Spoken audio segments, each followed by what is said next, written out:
Hey guys, welcome back to the video. I'm Luke, an ACA qualified accountant having passed all of my ACA exams at the first attempt. And in today's video, we're going to run through an accounting fundamentals mock exam. So the accounting fundamentals mock exam comprises 26 questions. It's made up of two long form scenario based questions, which comprise 40% of the overall marks. The first question is slightly longer, that's 25%, and the second question is slightly shorter. It's 15%. The first question requires you to produce an income statement and a balance sheet from a trial balance, and the second question requires you to produce either a finalised income statement or balance sheet based on a draft version of that financial statement. Once you've completed the long form questions, you move on to 24 multi-choice questions, which make up 60% of the paper. And in this video, we're going to run through an entire mock exam cover to cover. We'll go through the long form questions 1 and 2, and then we'll go through 24 multi-choice questions. And the point of this video is to give you a bit of a flavour as to how I would go about answering questions in an accounting fundamentals exam. You'll see how I approach each kind of question, what methodologies I use, how I think about the problems. So hopefully, by the end of this video, you'll feel a little bit more confident going into your exam. You'll be able to pick up some strategies and techniques that will help you feel more confident when it comes to exam day. So yeah, let's get into it. Cool, let's start with question 1, where we'll be working through the longer of the two scenario-based exam questions that you're going to face on the day.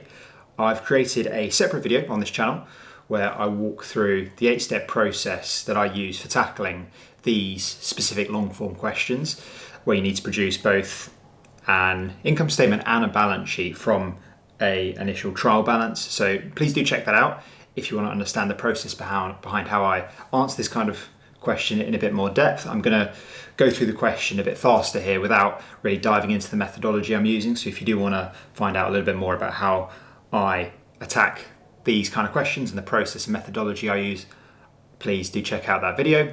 But yeah, let's get started. So our company is Sentinel Limited, and on the right hand side you can see their initial trial balance as at the 31st of December 20x6. This trial balance lists out all of the company's accounts before we make any adjustments. It includes things like revenue, expenses, its assets, its liabilities, and its equity balances as at the 31st of December. Now our task is to take this initial trial balance, and after considering the 6 key issues that we'll discuss on the following slides, we need to prepare the two financial statements. First, we prepare the statement of profit or loss for the year ended 31st of December 20x6, and secondly, we need to prepare the statement of financial position as at that date as well. So you're effectively being asked to adjust the numbers that have been provided in the trial balance, apply a number of accounting rules and principles, and then present a clear set of financial accounts. So let's dive in and start by unpacking the 6 issues that we're presented with one by one. So the first issue that we need to tackle is related to income tax. So the company has an estimated tax bill for 20x6 of £150,000. The figure currently in the trial balance reflects the difference between the tax payable at the 31st of December 20x5 and the amount actually paid during that year. So our task is going to be to determine the income tax expense for the current year and show any unpaid balance as a liability in the statement of financial position. Second issue relates to inventory. We're told that a physical inventory count took place on the 23rd of December 20x6, and it valued closing stock at £948,000. We're told that during the year, inventory costing £30,000 was destroyed in a fire. Sentinel submitted an insurance claim and is entitled to recover 30% of that loss, which is £9,000. However, at year end, no cash has been received, so we need to recognise a receivable in the financial statements. Third, we have an issue that relates to revenue recognition. Sentinel agreed to supply 5,000 units at £25 each to a customer. By 31st of December 20x6, only 1,200 units had actually been delivered to the customer, which means that only 1,200 units worth of revenue should be recognised in this financial year, and the balance will be deferred to 20x7, so we can tackle that a bit more when we get to it. Let's look at the final three issues. Issue 4 relates to depreciation. Buildings are depreciated on a straight line basis over 20 years, and plant and equipment are depreciated on a straight line basis at 10% a year with no residual value. We're told that there are no additions or disposal during 20x6, so we can apply the depreciation policy to the opening balances that were given in the trial balance. We're also told that depreciation on buildings needs to be allocated to administrative expenses, and depreciation on plant and equipment is allocated to distribution costs. Issue 5 relates to an issue of preference shares. We're told that on the 31st of December 20x6, Sentinel issued 2 million irredeemable preference shares at £1.25 each. However, the proceeds from the issue were incorrectly recorded in the suspense account. So we need to reallocate those proceeds between the share capital account and the share premium account respectively. We're also told that the dividends of £25,000 in the initial trial balance relate to the preference shares, so that's helpful information. The sixth and final issue relates to provisions. So we're told that at the end of 20x5, a provision of £15,000 was recognised for legal claims. However, in 20x6, the claim was settled for £25,000. No adjustment has yet been made for that, so we need to clear out the provision from the balance sheet, record the actual settlement amount, and charge the extra £10,000 as an expense. Cool, so we have all the information we need to attack the question.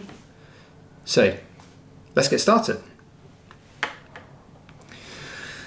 Right, over the course of the next few slides, our aim is to move every single figure out of the trial balance and into the correct place within our workings. So we need to either allocate the numbers from the initial trial balance to our cost of sales calculation, our retained earnings calculation, or the draft income statement or the draft balance sheet.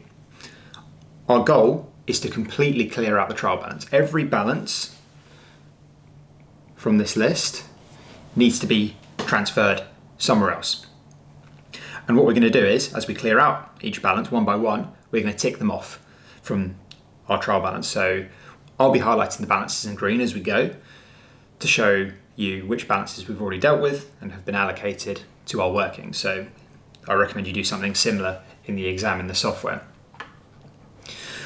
What we're going to do on this first slide is set up the two key formulas, cost of sales and retained earnings. For cost of sales, we take our opening inventory of £855,000 and we add on our purchases of £2,950,000.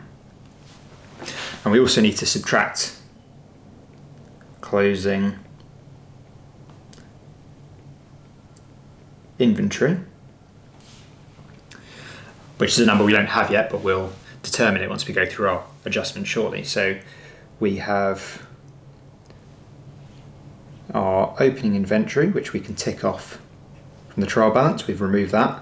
And we have our purchases, which we can also tick off.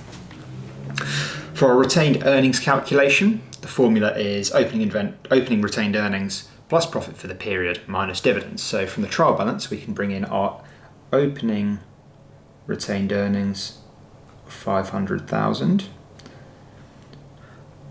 We don't yet know our profit for the year. We'll calculate that later down the line. So we'll leave that as a placeholder for now. And we have dividends of £25,000. And we know we can include our dividends as a reduction in retained earnings here because we were told in the adjustments that the dividends relate to irredeemable preference shares, which are classed as equity, not debt. So we can include that £25,000 worth of dividends here. So we can again tick off our opening retained earnings balance and we can tick off our dividends paid. So again, just to recap, at this stage, all we're doing is transferring these balances across from the trial balance that we're provided with in the question, in the software, to our workings. So what we're going to do over the next couple of slides is keep working systematically through the trial balance, populating our workings until the TB is fully cleared out.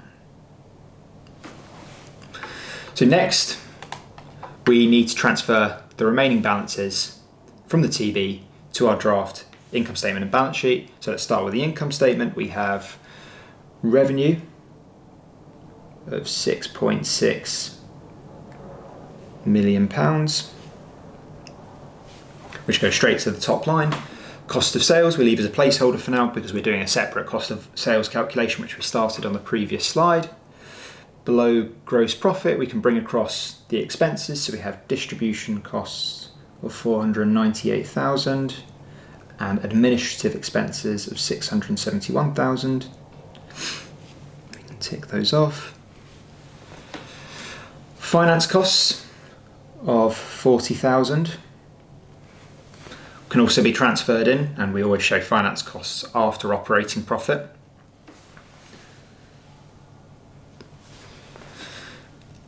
We'll also include the income tax expense in the income statement, but we'll only do that once we've adjusted for it in our adjustment section. So we'll leave that as a placeholder for now. So at this stage, we've populated the skeleton of the income statement. We've inserted all of the relevant trial balance figures. And what we'll do is, once we've gone through our adjustments, we'll be refining these initial trial balance numbers, which will help us produce our final income statement.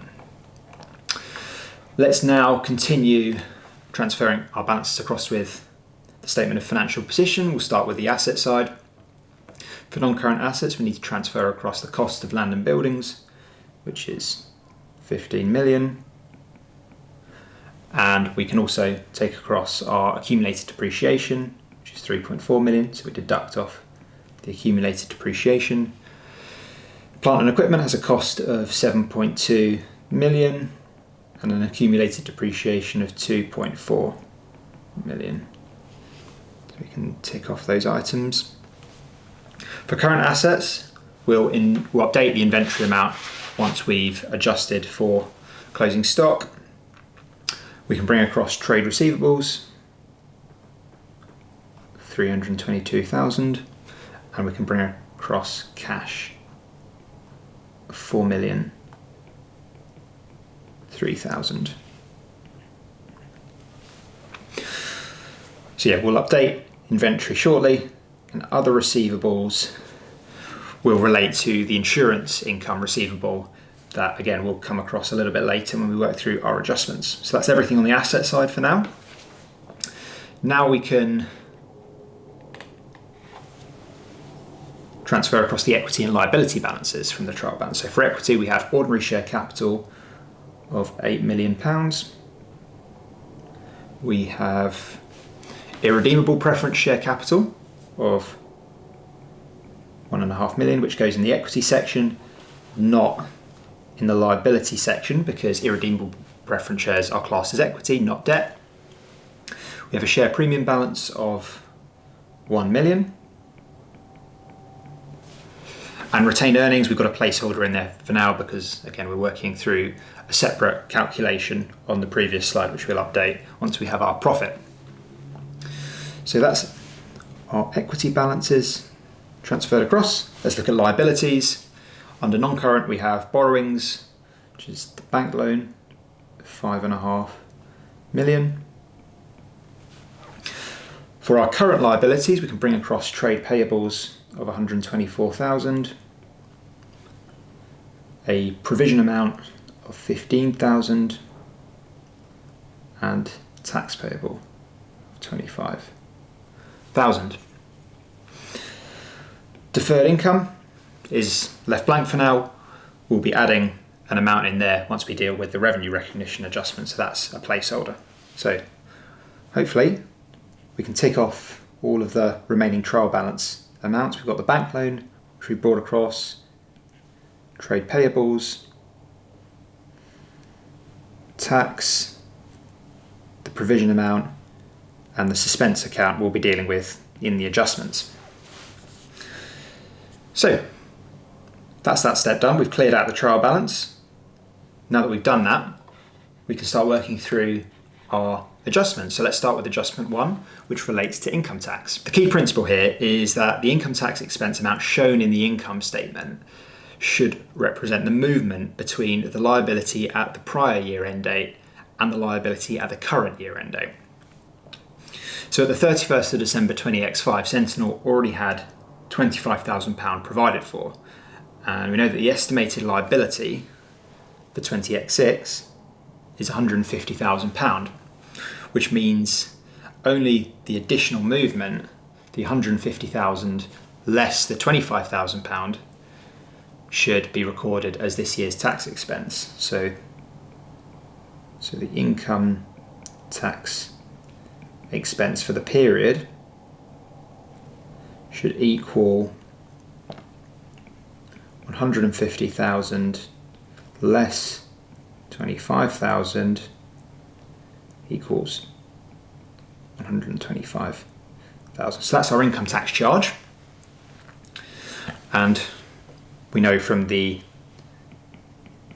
text in the adjustment, the income tax payable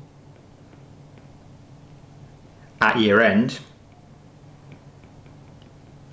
needs to equal 150,000. And because we've already got that £25,000 balance sitting in our liability section, the journal entry that we need to post into our draft financial statements is debit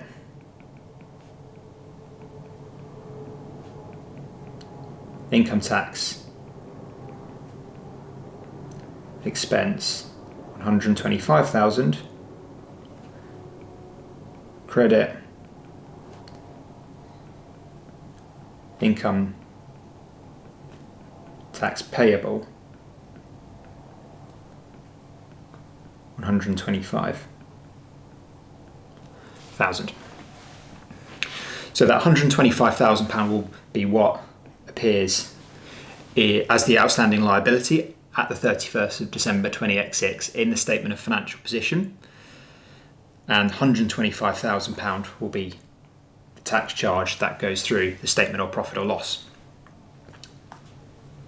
That's our first adjustment complete. Adjustment 2 relates to inventory and the loss of inventory that resulted from the fire. The closing inventory count at the 23rd of December 20x6 gave us an inventory value equal to 948,000. Importantly, and this is very important, that figure already takes into account the inventory that was destroyed in the fire in June, which had cost 30,000. Because the inventory count took place post-June, post-fire, that loss of value has been reflected in that 948,000. So we don't need to adjust that any further, which means that to record closing inventory, the journal entry we will need to post is debit inventory 948,000,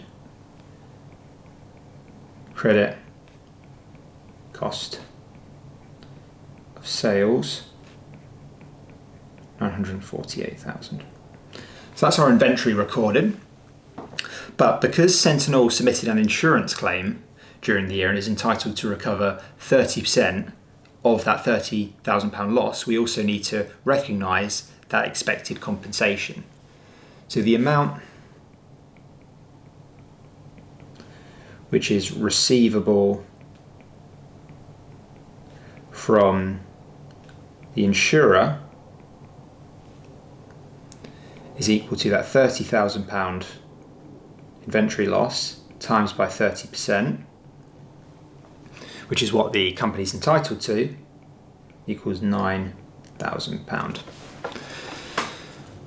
That's the amount due from the insurance claim. But since this £9,000 amount is receivable at year end and hasn't yet been paid in cash, we need to record it as an asset by debiting other receivables £9,000.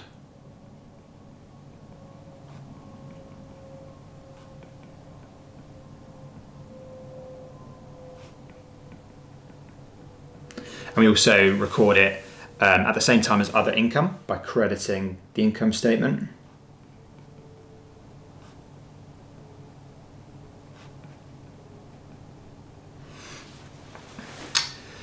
And that's because the insurance proceeds are not part of Sentinel's day-to-day trading activities, so we don't record it as revenue, we record it as other income.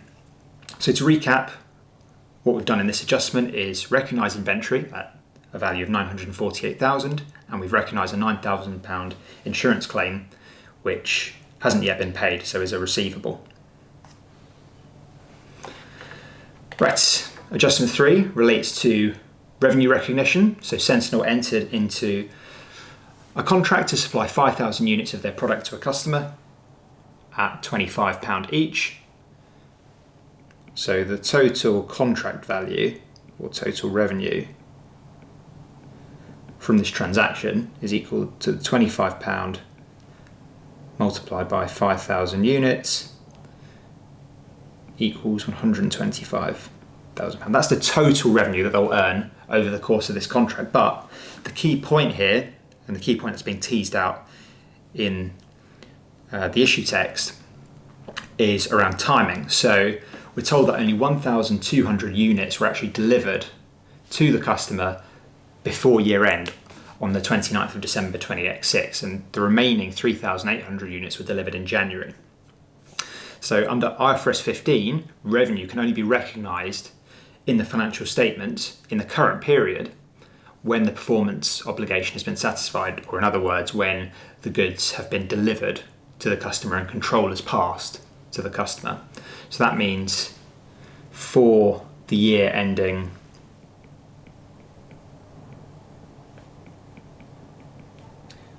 December 20x6, we can only recognise the revenue from 1,200 units. So we recognise 1,200 times £25 equals £30,000. That's the revenue we can recognise in the current year. The balance, i.e. the revenue from the units that were transferred or delivered to the customer in January, the balance needs to be deferred to the next accounting period. So we need to record that as a liability.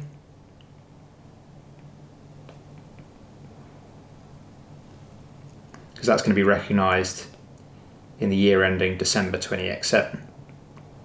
So that's a revenue amount equals 3,800 units times £25 per unit equals £95,000. So again, we record that as a liability because Sentinel still has an obligation to deliver those goods after year end.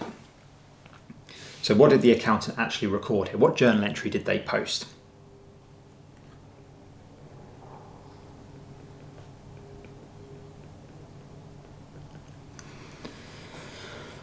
They debited cash for the full amount of the contract value, which was correct. That was the correct thing to do.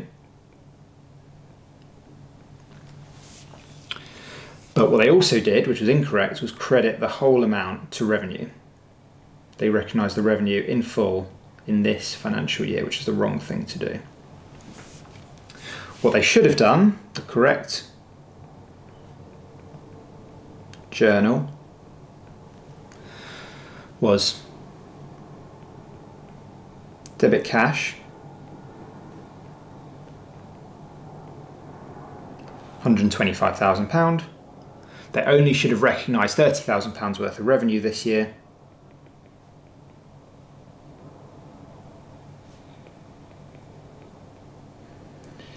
And they should have recorded the balance as deferred income. So that would have been recognised as a liability. So to correct this, we need to post an adjusting journal entry where we reduce revenue by debiting it, because revenue's been overstated, so we reduce revenue by £95,000 and we credit deferred income by £95,000. So we're essentially moving £95,000 worth of revenue from the income statement to the liability section of the balance sheet. So the adjustment to do that is debit revenue, credit deferred income. So again, when you're correcting accounting errors, you need to follow a 3-step process. You identify the incorrect journal the accountant made. That's the first step. The second step is to identify the correct journal, i.e. what they should have made. And then the third step is to process the adjustment, which bridges from the incorrect journal entry to the correct journal entry. So our fourth adjustment looks at depreciation. So let's start by looking at the depreciation on the buildings. The total cost of land and buildings is £15 million. We were given that in the trial balance, but we need to strip out the land element because land is never depreciated. So we know the cost of the buildings is 15 million. The land element is worth 400,000. So the depreciable amount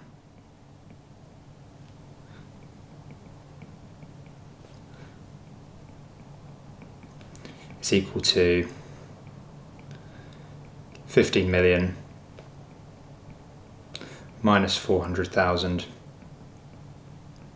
equals 14,600,000. The company's policy is to depreciate buildings on a straight line basis over a 20-year period. So we take that 14,600,000 and to calculate annual depreciation, we divide it by its useful life of 20 years.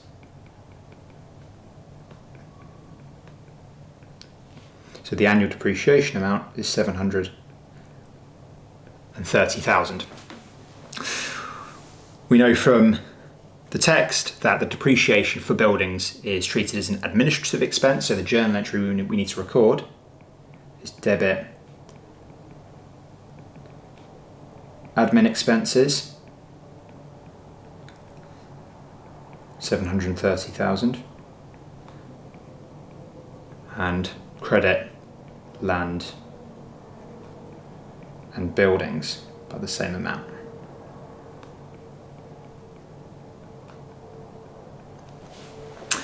That journal ensures that both the expense in the income statement and the reduction in the carrying amount of the land and buildings is correctly reflected. Let's now calculate our depreciation on the plant and machinery. So again, as per the trial balance, the cost of the plant and machinery is 7.2 million. The company's policy is to depreciate plant and equipment at 10% on a straight line basis. So we take, to calculate our annual depreciation, we take the cost, 7.2 million, we divide it, we multiply, by 10%, that equals 720,000. That's our annual depreciation charge. We're told that depreciation on plant and equipment or plant and machinery is charged to distribution costs, so we debit distribution costs by 720,000, and we credit plant and machinery by the same amount. So again, we're reflecting the depreciation in the income statement by reducing profit, and we're reducing the carrying amount of the asset on the balance sheet. Adjustment 5 relates to the irredeemable preference shares. On the 31st of December 2006, Sentinel issued 2 million irredeemable preference shares at £1.25 each, which would have raised a total cash amount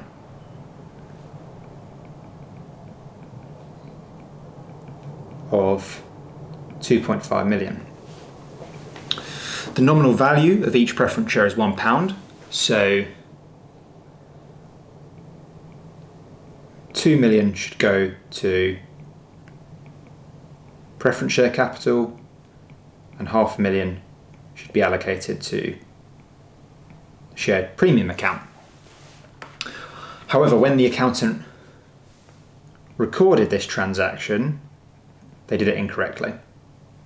What they did was debit the cash proceeds to cash, which was correct, but they credited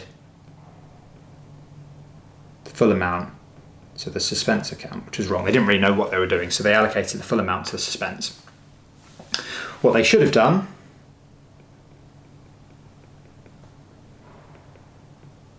is debit the full amount to cash,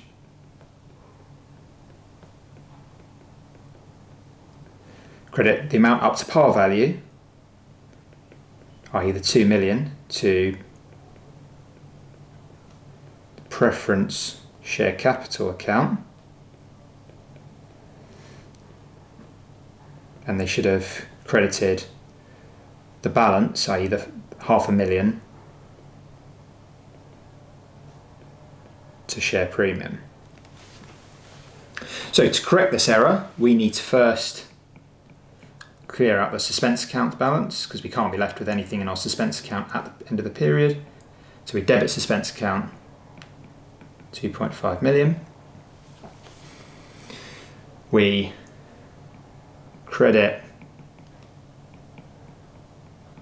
preference share capital account by 2 million. And we also credit share premium by $500,000. So what we're doing here is ensuring that the transaction was properly reflected in the equity section of the balance sheet. The nominal value needs to be shown within preference share capital, and the excess over par is recorded within the share premium account.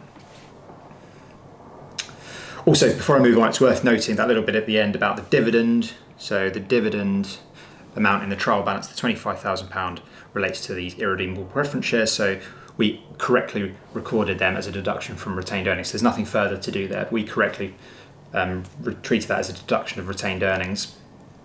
So that's already been reflected. And finally, our sixth adjustment relates to the settlement of a legal claim. So during 20X5, Sentinel recognised a provision of £15,000 in their administrative expenses to cover expected future legal costs.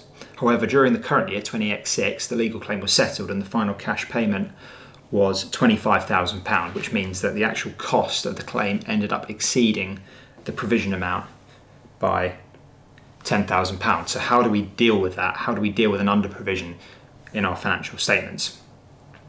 First, we need to remove the existing provision from the statement of financial position. So we do that by debiting the provision, clearing the balance down to zero, debiting £15,000. Next, we need to record the additional expense amount of £10,000, which wasn't provided for previously.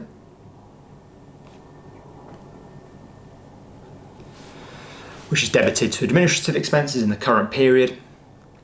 And then finally, we need to record the cash outflow, because a cash payment was made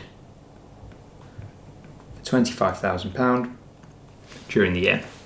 So that adjustment, that journal entry, reflects the payment that was made to settle the claim in full, but it also reflects the removal of the provision and the recording of the additional expense, which wasn't reflected in the previous year.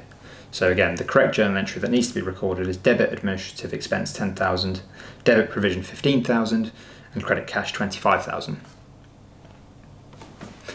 Cool, now that we've worked through all six of our adjustments, we can start transferring those debit and credit entries into the draft income statement and the draft balance sheet. So on this slide, we'll go through each adjustment one by one, factoring in each debit and credit that impacts the profit or loss statement, ticking off each adjustment as we go. So adjustment one related to income tax. So we debited the income tax expense, which means we have an income tax charge of £125,000, which we need to reflect in the income statement. And again, we can tick off the debit entry from the adjustments list as we've now factored that in. So we'll be doing a similar thing here. We'll go through each adjustment, each debit and credit entry, and tick off as we go until we've reflected each individual adjustment in the income statement and the balance sheet. Adjustment 2 relates to inventory, where we credited cost of sales for 948,000, so we can reflect that in our cost of sales calculation. And on top of that, we also recorded the insurance income of £9,000. So that £9,000 needs to be reflected in the other income line in the income statement. Adjustment 3 relates to revenue recognition. So we had to reduce revenue by £95,000 by moving it to deferred income. So our revenue line, or revenue amount, is reduced by that £95,000 amount. Adjustment 4 relates to depreciation. So for buildings, we debited administrative expenses of 730,000. And for plant and machinery, we debited distribution costs of 720,000. So both of these adjustments increase the expenses in the income statement. Adjustment 5 relates to the share issue. That adjustment will only reflect the equity section of our balance sheet, so there's no impact on our income statement. And adjustment 6 was related to the legal provision, so we need to reflect that additional administrative cost of £10,000 in admin expenses.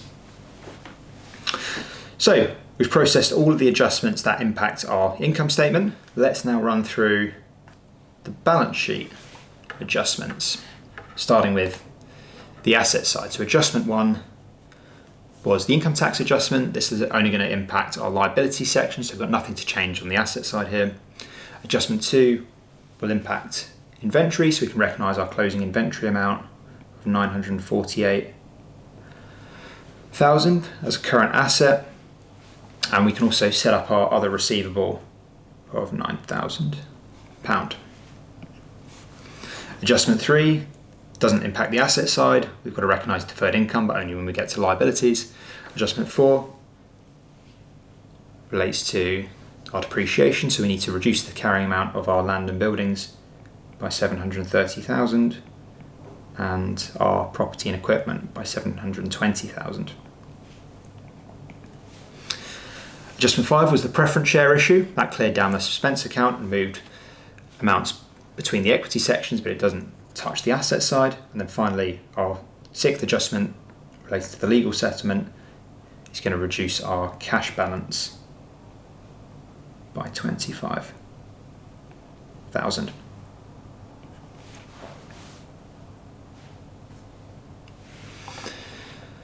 Next up, we have equity and liabilities. So adjustment 1, the tax payable needs to be updated by adding on an additional £125,000 to bring our tax liability as at the 31st of December to £150,000. Adjustment 2 is now complete. Adjustment 4 is complete. Adjustment 3, we reduced revenue by £95,000, but we also need to set up a deferred income liability of £95,000. Adjustment 5, we've cleared out our suspense account balance, so that's now clear. That's reduced to 0. We need to reflect the increase in share premium of £500,000 and also the increase in preference share capital of £2 million.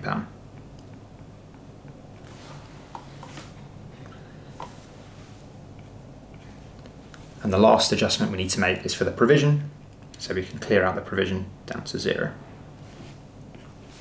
So we've now factored in all of our adjustments across both of our financial statements.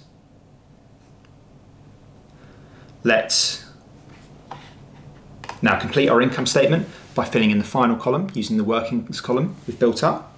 But first, let's finalise our cost of sales calculation. So we have opening inventory of 855,000 plus purchases of 2,950,000 less closing inventory of 948,000. That leaves us a cost of sales number of 2,857,000, which we can drop in to our finalised income statement. Revenue is equal to 6,600,000 less 95,000, which leaves us with 6,505,000. We've got a gross profit equal to 3,648,000. Total distribution costs of 1,218,000. Total admin expenses of 1,411,000. Other income of 9,000. We combine our gross profit with our other income and we deduct our expenses, which gives us an operating profit of 1,028,000. We have finance costs of 40,000 and the loan interest, which brings us to a PBT of 988,000. We have income tax for the period of 125,000, which gives us a profit for the period of 863,000. That's our profit for the year. So cool. We've completed our income statement.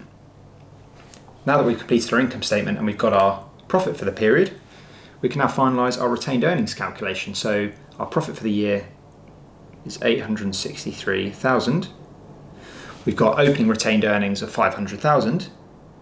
We add on our profit of 863,000. We deduct our preference share dividends of 25,000, which gives us a closing retained earnings balance of 1,338,000.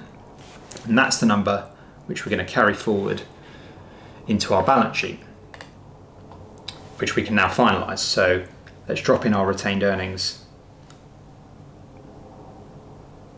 closing balance first, and we can start totalling up our workings columns. We'll start on the asset side. So for land and buildings, we have a carrying amount at the end of the year of 10,870,000, and we have a property and equipment carrying amount of 4,080,000. So our total non-current assets are 14,950,000.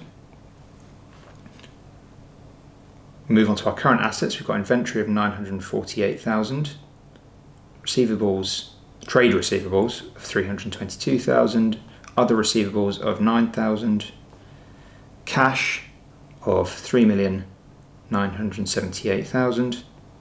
So total current assets are 5,257,000, and total assets are 20,207,000.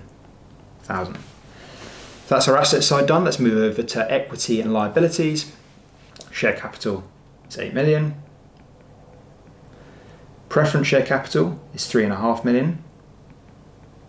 Share premium is 1.5 million. Retained earnings we've already populated. So our total equity is 14,338,000. We've got preference share capital in the non-current liability section of 0 because we know that irredeemable preference shares are equity, not debt. Borrowings remain at 5.5 million. Trade payables, 124,000. That's not changed. Deferred income, we recognise 95,000. Provision, we reduce down to 0. And our income tax liability, as stated in the adjustments, needed to be 150,000 at year end. So our total liabilities equals 5,869,000, which means our total equity and total liabilities combined equals 20,207,000. So look, we got there, and it's great news. Our balance sheet balances total assets of 20,207,000 equals our total liability and equities of 20,207,000, which suggests that our postings and adjustments are completely correct. If you're in the exam and you find that you get to the end of the question and your balance sheet does not balance, my number one tip would be don't panic. It's usually just caused by one or two minor issues, minor slip-ups, maybe a misline somewhere, a reversed sign somewhere, a rounding error. It can be a multitude of different things, but don't overly panic. It's quite common for candidates not to get this thing to balance. It's quite a complex technical question, but if you do have time, go back, check through your adjustments and your transfer of numbers from the trial balance until you can get your totals to reconcile. That'd be my main advice when it comes to this question. But yeah, that's question 1. Cool, now let's move on to question 2, which is the second long form question that you're going to face in the exam and which carries 15% of the overall mark. So in this scenario, we're introduced to Dunkirk Limited, which has provided us with a draft statement of financial position as at the 31st of December 20x7. So on the face of it, the balance sheet looks complete, but as usual with these kind of questions, we're provided with several adjustments that need to be made before we can finalise the figures in the balance sheet. We're told that there are 5 issues that we need to consider, and these issues will affect different parts of the balance sheet, all the way down from assets to equity to liability. So our task is to carefully work through each issue, make the necessary adjustments, and then present a corrected and balanced statement of financial position. So that's the ask. Let's move on to the next slide, where we'll look at the 5 adjustments in a bit more detail. So let's start with the first 3 issues. Issue 1 relates to the disposal of a machine. The asset was sold during the year for £700,000, but although depreciation has been recorded up to the date of disposal, no entries have yet been made for the sale itself, so we're going to need to factor that in. Issue 2 concerns inventory. We're told that the closing balance has been misstated because one line item was included at its projected profit of £20,000 rather than at its cost value. So we need to restate the value of the inventory at cost, working backwards from the gross profit margin that's been provided. The third issue involves receivables. One of Dunkirk Limited's customers has gone insolvent while owing the company £38,000. The liquidator expects only £17,000 will be recovered, with the remaining balance being irrecoverable. That means we're going to need to adjust both trade receivables, and we're also going to need to recognise the irrecoverable debt in the financial statements. Issue 4 is all about income tax. The draft statement of financial position shows the prior year's under provision as an income tax asset, but there's no charge that's been put through and recorded for the current year. We're told that the total liability as at the 31st of December 20x7 is estimated to be £450,000, so this will need to be reflected correctly in our balance sheet. And finally, issue 5 relates to intangibles. On the 1st of December 20x7, Dunkirk acquired the rights to a brand for £240,000 with an exclusive 20-year licence. So in addition to that £240,000, £6,000 of legal and consultancy costs were incurred in securing those rights. However, the accountant has expensed the full £246,000 immediately instead of capitalising it as an intangible to be amortised over its useful life. So we're going to need to take a look at that before we produce our finalised balance sheet. Cool. That's all the information we need, and that's all the information we've been provided with. So let's get answering. The first thing we need to do is transfer the balances from the draft statement of financial position we've been provided with into our workings column. So in your scrap piece of paper or in your workings in the software, you need to transfer everything into your draft balance sheet. So on the asset side, we have property, plant and equipment, 4,669,000. We have intangibles of 704,000, inventory of 783,000, receivables 360,000, and cash of 106,000. What I would say is the draft shows an income tax asset of 45,000, but since we know from the list of adjustments that the company will actually have a tax liability at year end, we've reclassified that as a negative £45,000 balance within liabilities, ready to adjust later. So I've basically moved the income tax asset to be a negative balance within income tax payable. On the equity and liability side, we've brought across share capital of 2.5 million, share premium of 800,000, borrowings of 1.4 million, payables of 385,000. So at this point we've set up our workings, all the draft balances have been transferred across to our workings column. Again, you can either do that on a scrap piece of paper or in your workings within the software, but the purpose is to just transfer everything that you've been provided with in the question into your workings, so that you're ready to factor in your adjustments once we've been through them in a moment. So yeah, with that in mind, we're now ready to start layering in our adjustments one by one. Let's kick things off with adjustment 1, which relates to the disposal of a machine on the 30th of September 20X7. So Dunkirk received £700,000 worth of cash from the sale. The machine had originally cost the business £940,000 and was expected to last them 20 years and have a residual value of £50,000. So the first thing we need to do here is to calculate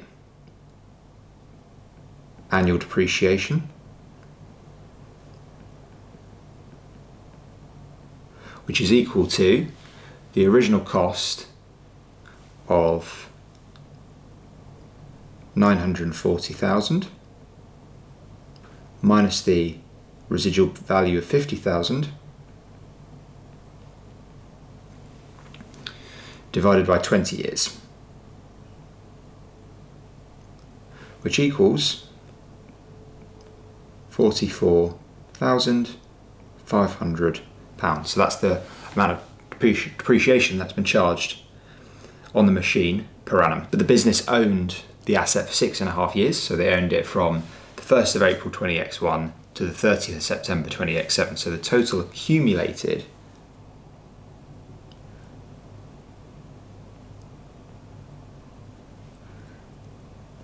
depreciation is equal to 6.5 years times by the annual depreciation of £44,500, which equals £289,250, which means that the carrying amount at the date of disposal equals the original cost of 940,000 minus the accumulated depreciation of £289,250 equals £650,750. Then finally, we then need to compare the carrying amount to the disposal proceeds to calculate the profit on disposal. So the profit on disposal is equal to the cash proceeds that have been received, £700,000, minus the carrying amount, which we've just calculated, of £650,750, which equals £49,250. So that's our profit on disposal. So with that all in mind, the journal entry that we need to process to record the disposal is debit cash, £700,000. That's to record the proceeds that have come into the business. We credit PPE, £650,750 to remove the asset from the book. So we take out the carrying amount, and we credit profit on disposal of £49,250 to recognise the gain in the income statement. So that's recognised somewhere either in administrative expenses or in other income. That's the profit on disposal, and that goes to the income statement. Cool. So that's issue 1 dealt with. Let's now look at issue 2, which relates to closing inventory. So on review of the draft accounts, it was identified that one line of inventory had been included incorrectly at its projected profit of £20,000 rather than being carried at costs. We know that inventory always needs to be carried on the statement of financial position at its cost, so we need to calculate the correct cost amount. We know the business earns a gross profit margin of 25%, which means that the selling price represented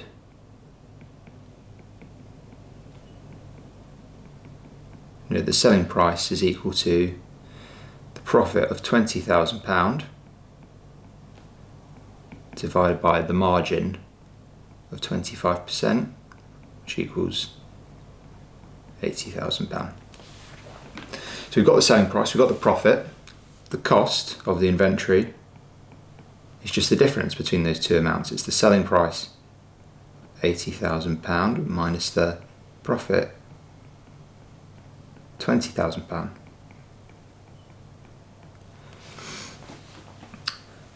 And what this means is the inventory figure in the draft statement of financial position was understated by the difference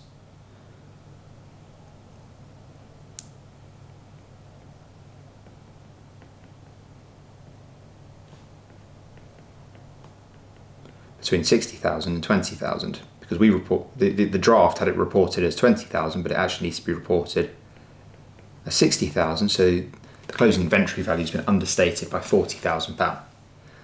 So with that in mind, the closing inventory value needs to be increased by 40,000. So we take the amount from the draft, which is 783,000, that's the draft inventory value, add on 40,000, which equals 823,000. That's our revised closing inventory value. Therefore, the journal entry that we need to process to reflect this is debit inventory, 40,000, credit cost of sales, 40,000. So we need to increase the value of the balance sheet asset by £40,000, and we also need to credit cost of sales £40,000 because we need to reduce expenses to reflect the increase in closing inventory, and that will have an impact of increasing profit by £40,000 as well. So that's the second issue. Let's turn to adjustment 3, which deals with an irrecoverable debt. So we're told that on the 1st of February 20X7, one of Dunkirk's customers was declared insolvent, and they have an outstanding balance at the date of their insolvency of £38,000. Well, following conversations with the customer's liquidator, it's been confirmed that only 17,000 of that 38,000 is going to be recovered. The remaining 21,000 is deemed irrecoverable. So from an accounting perspective, this means that out of the total receivable of 38,000, only 17,000 should remain in the trade receivables balance on the balance sheet, because we're anticipating that that amount is going to be collected. The other 21,000 needs to be removed from the statement of financial position, removed from receivables, and recognised as an irrecoverable debt expense in the income statement. So we don't touch the 17,000, that remains within receivables. We're expecting to receive it, but the 21,000 needs to be taken out of receivables and charged through the income statement as an irrecoverable debt expense. So to do that, the journal entry we need to process is debit irrecoverable debt expense 21,000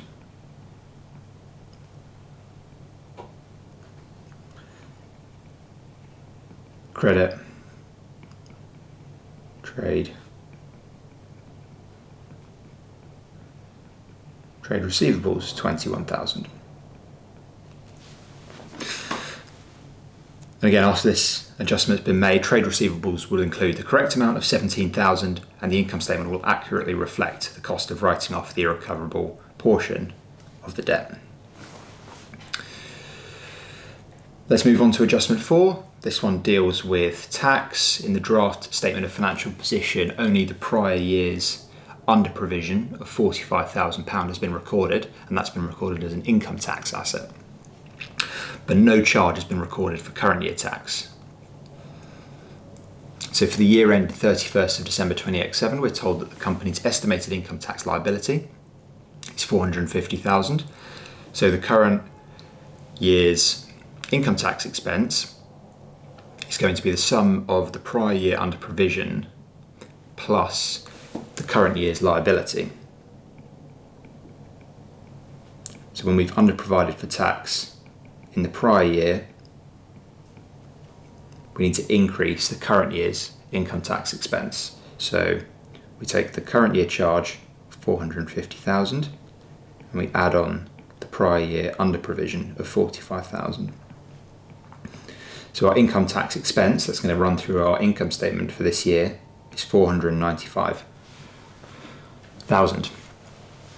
And at 31st of December 2007, the closing income tax liability that we need to recognise is going to be 450,000. So the £495,000 goes to the income statement, the £450,000 goes to the balance sheet. And to achieve both of these things, we need to post the following journal entry. We need to debit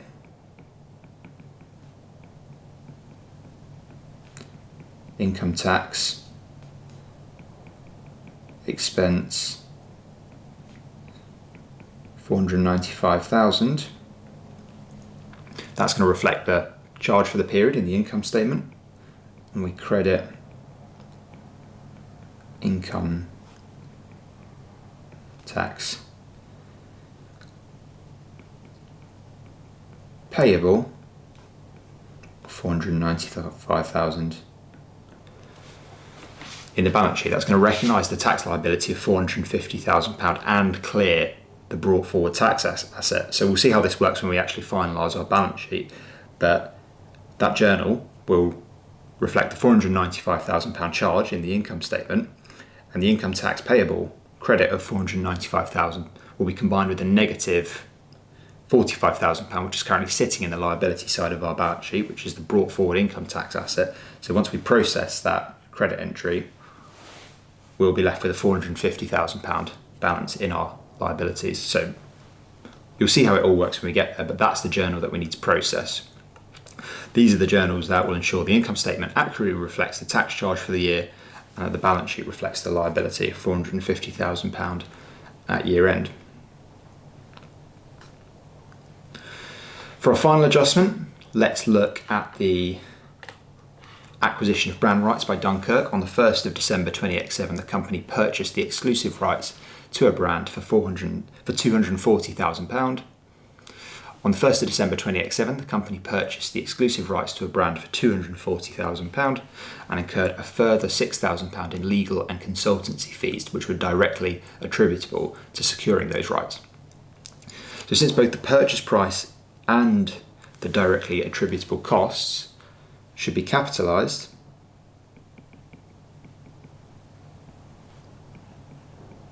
the total intangible cost that should be initially reported on the balance sheet comes to £240,000 plus £6,000 equals £246,000.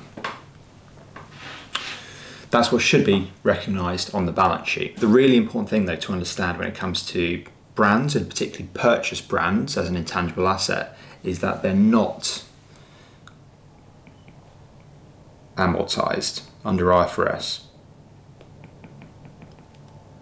So this is a bit of a trick question because it's suggesting that amortisation needs to be charged, but purchase brands under IFRS are never amortised.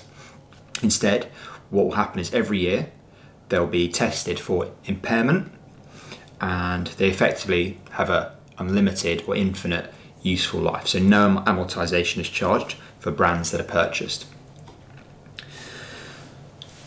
What the accountant did here that was wrong was they incorrectly expensed the full 246,000 to the income statement. They didn't capitalise it. So the journal that they posted, which was incorrect, was debit expenses 246,000, credit cash or payables 246,000. That's what they did. That was wrong. The correct treatment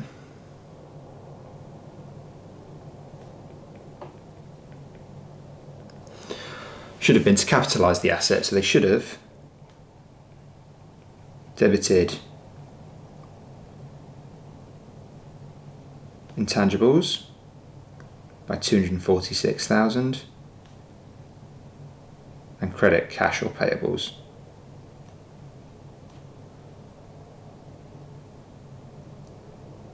by 246,000. That's what they should have done. To fix the error, we need to reverse the expense and capitalise the asset. And we do this by debiting intangibles 246,000 and credit the income statement by crediting expenses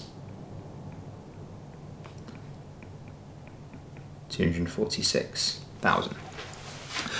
This little adjustment will ensure that the brand is properly recognised on the balance sheet and that profit isn't being understated by wrongly charging the full amount as an expense. With all 5 of these adjustments posted, we now need to update our retained earnings balance. So remember, any adjustment that impacts the income statement is going to flow through straight into retained earnings, and given retained earnings sits within the equity section of our balance sheet, we need to recalculate retained earnings after we've posted our adjustments. So we start with the draft retained earnings balance of 1,582,000. Our first adjustment was the profit on disposal, and there we recognised a gain of £49,250. So that will increase profit and therefore will be a positive adjustment to our retained earnings balance. Our second adjustment was the inventory value correction. Inventory was understated by £40,000. So when we made our adjustment, we reduced cost of sales by £40,000 and therefore profit increased by £40,000. Third adjustment was the irrecoverable debt. We need to write off £21,000 as an expense. Therefore, that will lead to a reduction in profit of £21,000. Our fourth adjustment was recognising the tax charge. We recognised the tax expense of £495,000. So that will reduce profit. And finally, our fifth adjustment was related to the intangible. So the £246,000 worth of brand cost was wrongly expensed. Therefore, we need to add back £246,000 to our retained earnings balance. So summing up this column gives us a revised retained earnings number of £1,401,250. That's the number we'll include within the equity section of our balance sheet. So we factored all of the income statement adjustments into our retained earnings calculation.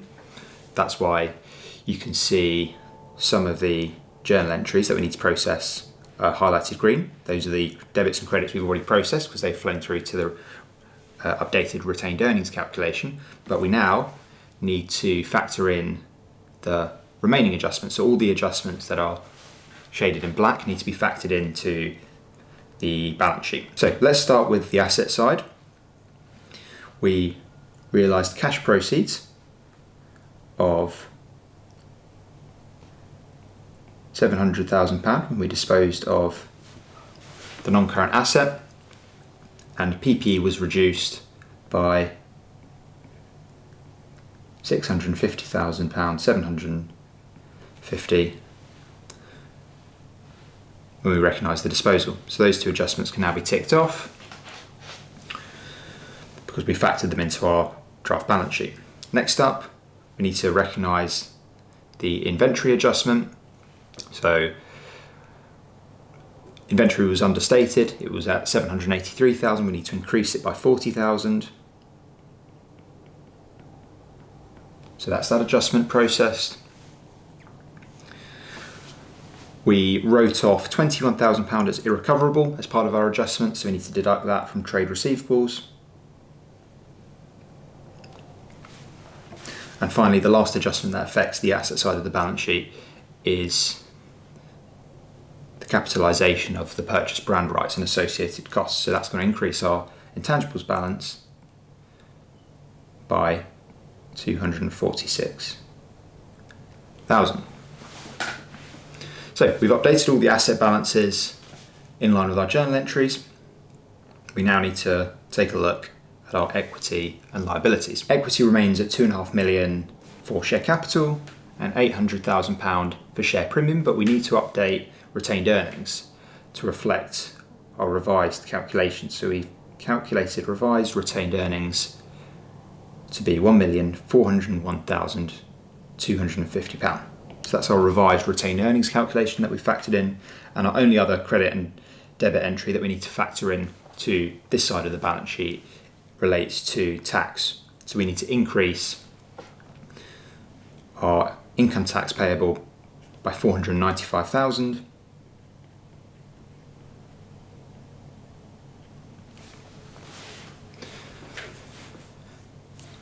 Which will be reduced to £450,000 when we sum up our workings column, because we've moved across the brought forward income tax asset of £45,000, which is a positive on the asset side but a negative on the liability side. So that's all of our journals processed. Let's complete our balance sheet by populating the final column with the results of our workings. So on the asset side, PPE sums up to £4,018,250 after factoring in the disposal. Intangibles will increase to £950,000 after we factor in the brand capitalisation. That means we have total non-current assets of £4,968,250. For our current assets, inventory increases to 823,000, trade receivables falls to 339,000, income tax asset is 0 because we've cleared that balance down. Cash increases to 806,000 after adding on the disposal proceeds, which brings current assets to 1,968,000. And together these total assets equal 6,936,250 So that's our assets. Next over to equity and liabilities. Share capital remains at 2,500,000. Share premium remains at 800,000. And retained earnings is updated to £1,401,250. So our total equity is now £4,701,250. Our non-current liabilities remain unchanged at 1.4 million. Payables is also unchanged, 385,000. And our income tax payable, once we net off the brought forward income tax asset, is £450,000,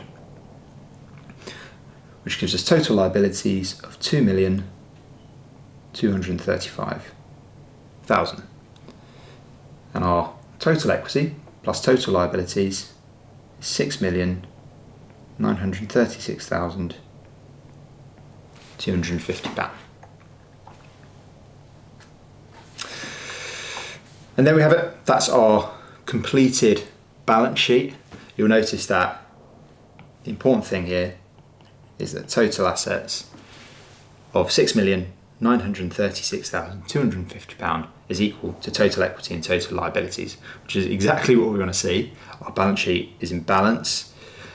That's always a reassuring sign because it shows that all of our adjustments have been at least applied consistently across both sides of the balance sheet. But do remember, if your balance sheet doesn't balance in an exam, don't panic. This can happen for a multitude of reasons. It's usually just down to one or two silly errors. So don't panic, go back through your workings, carefully check where the mistake might be, but it's not the end of the world if your balance sheet doesn't balance. If it does, great, it's a reassuring sign, but again, it's not the end of the world if it doesn't. Cool, so now we move on to the multi-choice section of the exam. This will comprise 60% of the overall marks and is made up of 24 questions in total. Let's start with question 3, which focuses on valuing inventory using the FIFO method. During the month of September, Harbourview Limited had the following inventory transactions related to its popular outdoor furniture set, priced at £15 per unit. On the 1st of September, it had opening inventory of 80 units at £7 each. On the 8th of September, it purchased a further 120 units at £8 each. On the 14th of September, it sold 150 units at £15 each. On the 22nd of September, it purchased another set of 90 units at £9. And finally, on the 27th of September, it sold 60 units at £15 each. We're told that Harbourview used the FIFO method to value its inventory, and we're asked to calculate the value of closing inventory at the 30th of September. When tackling FIFO inventory questions, I recommend that you set out your workings in a clear table.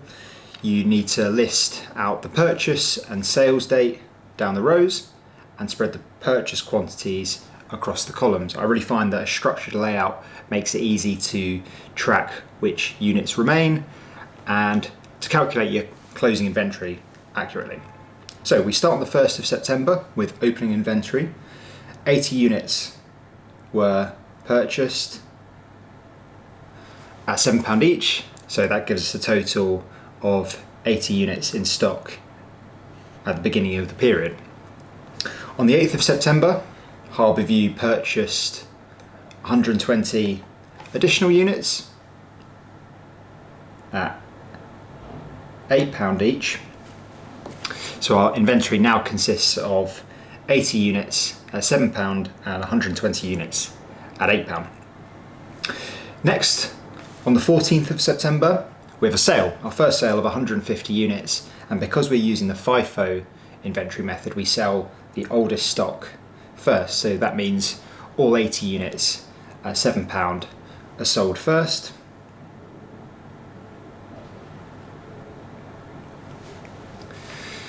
And the remaining 70 units that are sold need to come from the £8 batch.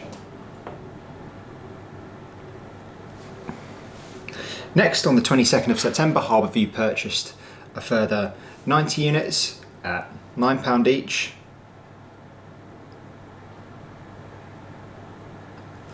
So now our inventory consists of 50 units at £8 and 90 units which were purchased at £9.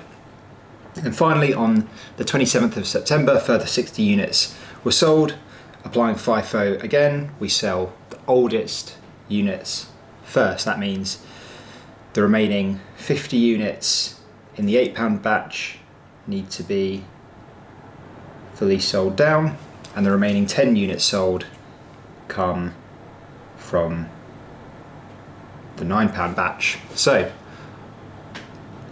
now that we've recorded this final sale, we can total up the final row. We have 0 units left in the £7 batch and 0 units left in the £8 batch, and we have 80 units in the £9 batch. So our closing inventory at the 30th of September is going to consist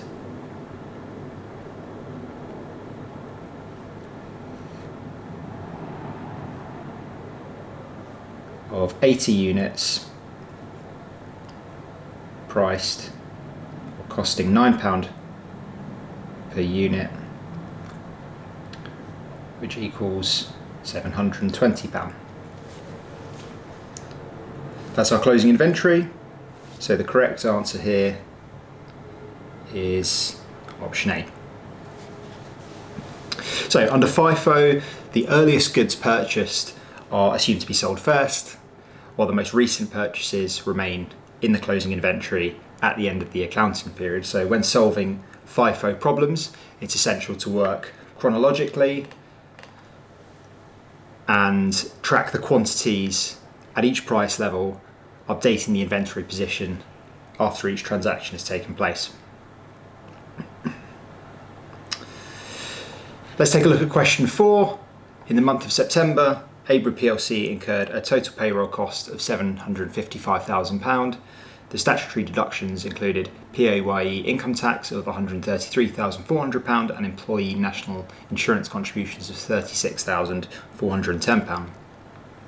The employer's national insurance contributions amounted to £42,970, and in addition, the company operates a contributory pension scheme where the employer contributes 10% of gross salaries and employees contribute 3% of gross salaries. So the question asks us, what were the net salary payments made to the employees for the month of September? Cool.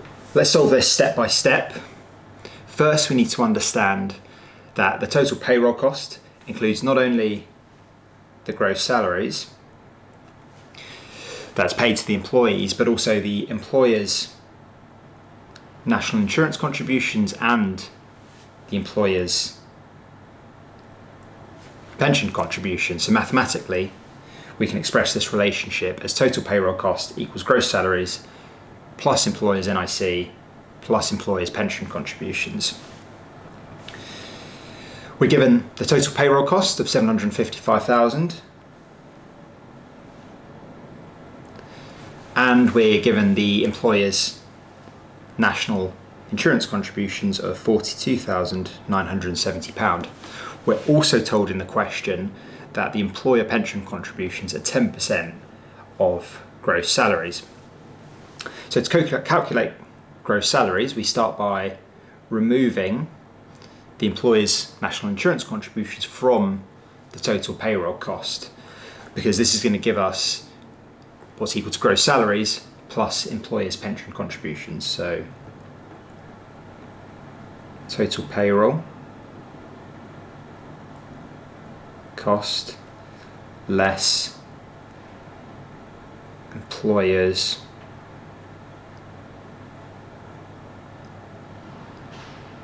NIC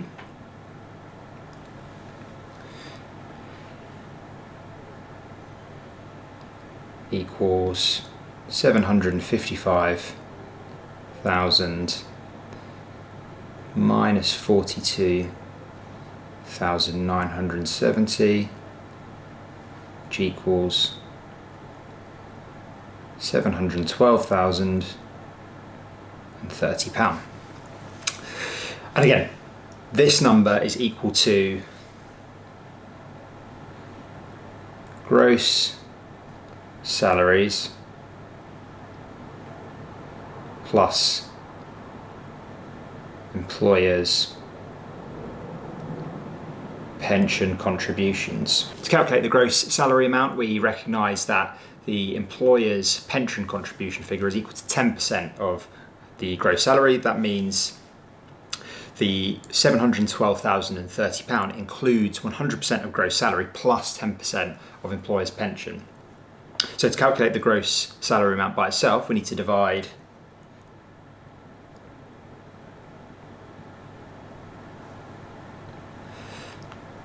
£712,030 by 1 plus 10%, which equals £647,300. So we have our gross salary figure. To calculate the net salaries, we take gross salaries we deduct PAYE income tax, we deduct the employee's national insurance, and we deduct the employee's pension contributions. We're given both PAYE and the employee national insurance numbers in the question, but we also need to calculate the employee's pension contributions, which are 3% of gross salary. So, employees' pension contributions equals 3% times 647,300, which equals 19,419. So that's the employee's pension contribution. So now we have all the numbers we need to calculate net salary. Net salary, using the formula above, equals gross salary of 647,300 less PAYE income tax of 113,400 less employees NIC of 36,410 less employee pensions of £19,419. So net salaries equals 458,071 pound. That's the net salary amount paid to employees for the month of September. So the correct answer to this question is option B. Let's now move on to look at question 5. This question asks us, which of the following is not an enhancing qualitative characteristic of financial information as defined by the conceptual framework for financial reporting? The options we have are comparability, validity, timeliness, and understandability. So the correct answer here is going to be B, validity. And why is that? Well, the conceptual framework identifies 4 enhancing qualitative characteristics that improve the usefulness of financial information. These are comparability,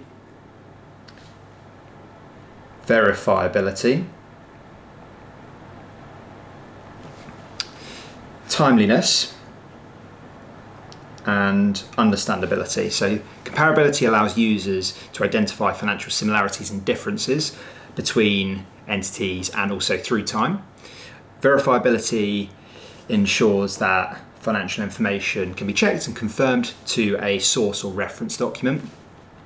Timeliness means that financial information is made available to users in time to be able to influence their decisions. And understandability ensures that financial information is presented clearly, concisely, so that users can understand and comprehend it.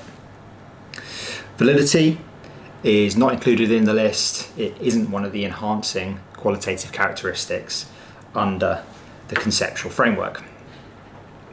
Cool. Question 6.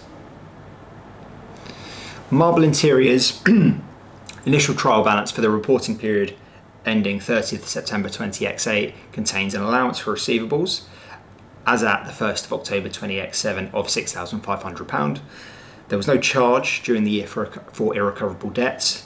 During the year, Marble Interiors received £800 in cash from a customer whose £3,000 debt had been written off in the prior year. And finally, at year end, Marble Interiors decided to increase its allowance for receivables by £1,300. The question asks us, once these adjustments have been made, what are the balances to be included in the final trial balance at the 30th of September 20x8? First, let's consider the £800 of cash that's been received from the customer whose debt had been written off in the previous year. Because the debt was already considered and deemed irrecoverable in the prior period, this recovery is going to be treated as effectively a negative expense in our current accounting period. So to record this using journal entries, we would debit cash £800 and we would credit the irrecoverable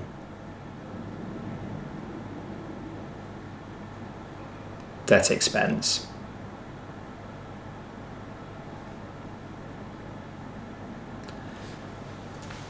So we debit cash £800 to reflect the cash that's been received or the money that's been received, and we credit the irrecoverable debt expense by £800 to reverse the previous write-off that we put through in the previous accounting period. So what's the result of this journal entry? Well, the result is that the irrecoverable debt expense account has now got a credit balance of £800 in the trial balance. That's the impact of this.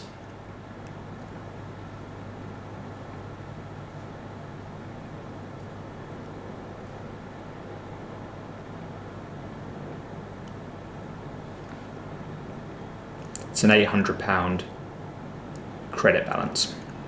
So that's issue one. Next, let's consider the change in the allowance for receivables. The opening balance at the 1st of October 2087 was a £6,500 credit balance. At the year end, management decided to increase that allowance by £1,300 to better reflect the potential for future bad debts being realised. This increase in the allowance needs to be treated as an expense in the statement of profit or loss, and it requires a journal entry of debit irrecoverable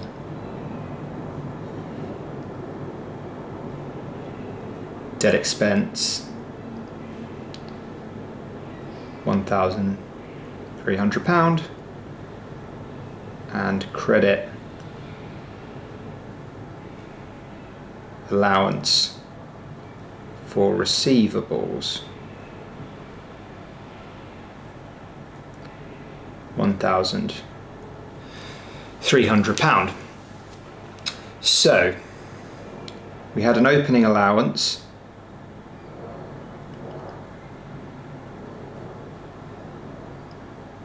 at the 1st of October of 6,500.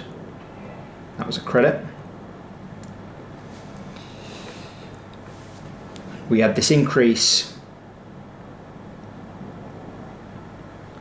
in the allowance of 1,300, which means the closing allowance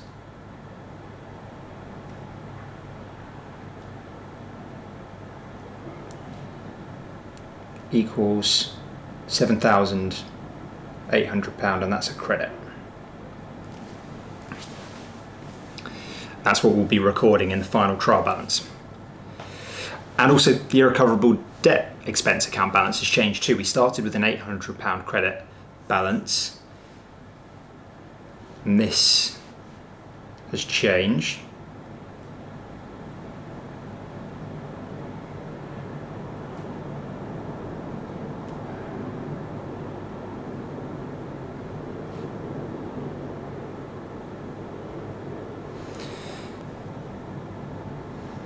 We started with a £1,300 debit balance.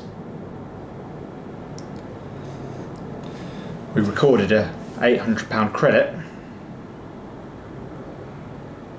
which means our revised balance is £500 debit. So to summarise, the final trial balance entries after making all of those adjustments are irrecoverable debt expense £500, that's the irrecoverable debt expense balance, and the allowance for receivables account balance is £7,800, and that's a credit. So if we go through our options, the correct answer here is going to be option B, irrecoverable debt expense £500 debit and allowance for receivables £7,800 credit. Let's take a look at question number 7. Layla, Ash and Omar in partnership together, sharing profits in the ratio of 2 to 2 to 1 respectively. For the year ended 31st of March 20x3, the partnership generated profits of £75,000. As at the 1st of April 20x2, Ash's current account balance was £19,600 and his capital account balance was £30,000. During the year, Ash withdrew £600 per month in drawings, and the question asks us, what is the balance on Ash's current account as at the 31st of March 20x3? So first, what we need to do is determine Ash's share of the partnership profits. We know that the profit sharing ratio is 2 to 2 to 1. So to find Ash's relative profit, we need to divide his share of the profits by the total allocation. So to do that, we take 2 divided by the sum of 2 plus 2 plus 1, and we multiply that by the total profit, which is £75,000. So 2 over 5 times £75,000 is 30,000. That's the amount of profit that's going to be credited to Ash's current account during this year. Next, let's consider Ash's drawings. He withdrew £600 a month, and obviously there are 12 months in a year, so we multiply £600 by 12 months, which equals £7,200. That's his total drawings for the year. And drawings are going to reduce the balance of his current account. So we're going to need to subtract that amount from the current account balance. So it decreases or is debited to Ash's current account. So to calculate Ash's final current account balance at the end of the year, we need to adjust his opening balance by adding his share of the profit, and also we need to subtract the total drawings. So let's start with the opening current account balance of 19,600. We can add his share of the profit, which we calculated as £30,000, and we can also subtract his total drawings for the year of £7,200. That brings us to a current account balance of £42,400. That is Ash's current account balance as at 31st of March 20x3. So the correct answer to this question is therefore option B.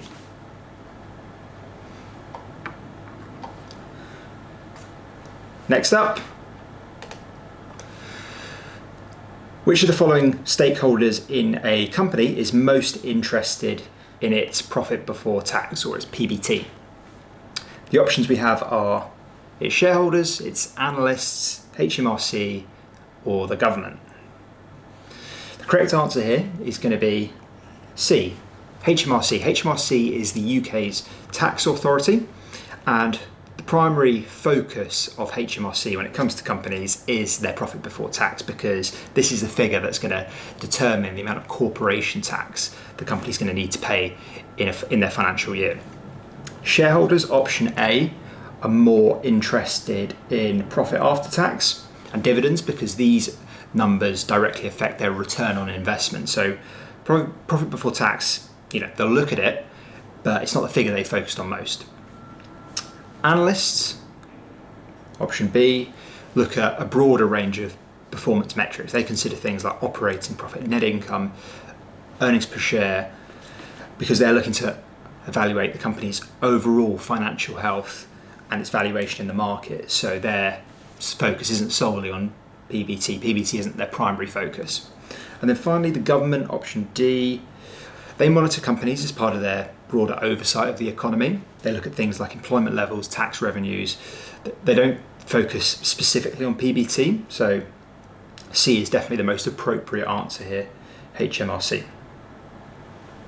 Right, next question.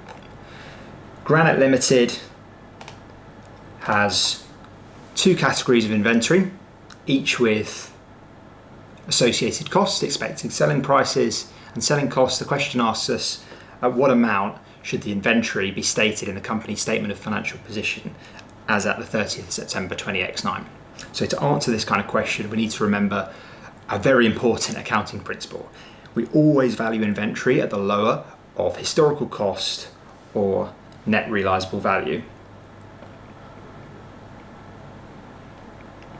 So inventory value equals lower of cost or NRV. And the reason why is because this principle ensures that inventory is not being overstated in the statement of financial position, and it's reflecting, the value is reflecting the amount that's actually expected to be realized from selling the inventory. Let's start with inventory category 1. The costs here include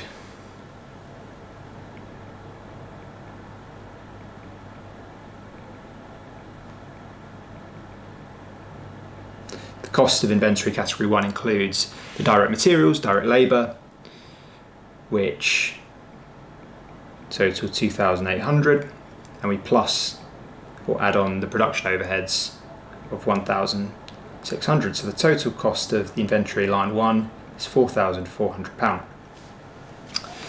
Next, we calculate its net realizable value, which is the expected selling price minus the costs of selling the inventory. So the expected selling price is £4,500 and selling costs are £350. So we get an NRV equal to 4,150. So we compare the cost with the NRV to see which is lower. The cost is 4,400, NRV is 4,150. The lower of those two numbers is 4,150, so that's the amount we report on the balance sheet for inventory category 1.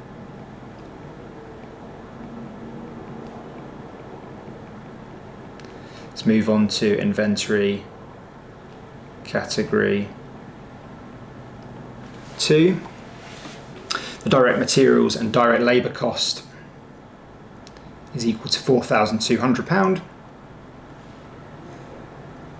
and the production overheads cost £900, which gives us a total cost of £5,100. The expected selling price is £5,300 and selling costs £300. So our NRV is 5,000. So again, comparing the cost of £5,100 with the NRV of £5,000, the lower value is 5,000. So the value we report for inventory category 2 is £5,000. And finally, to determine the total inventory valuation to be reported in the statement of financial position, we need to add together the values of the two inventory categories.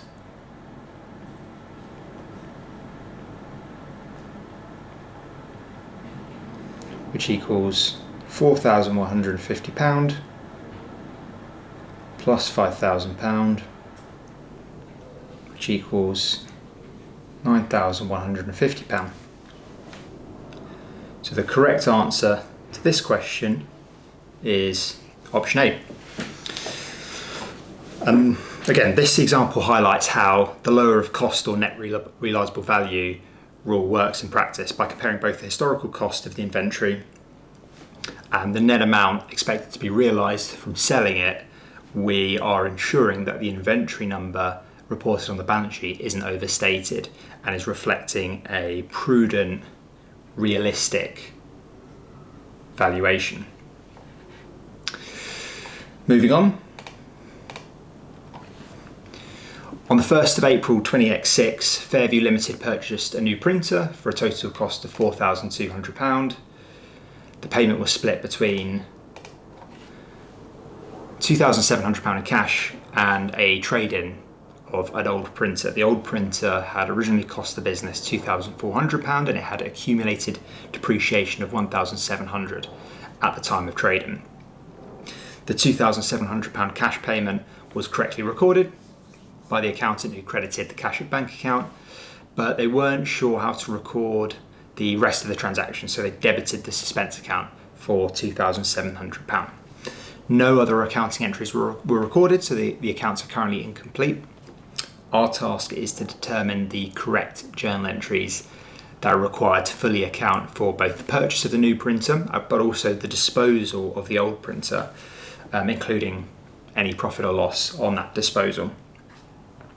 So this is a bit of a tricky question. Let's break it down step by step.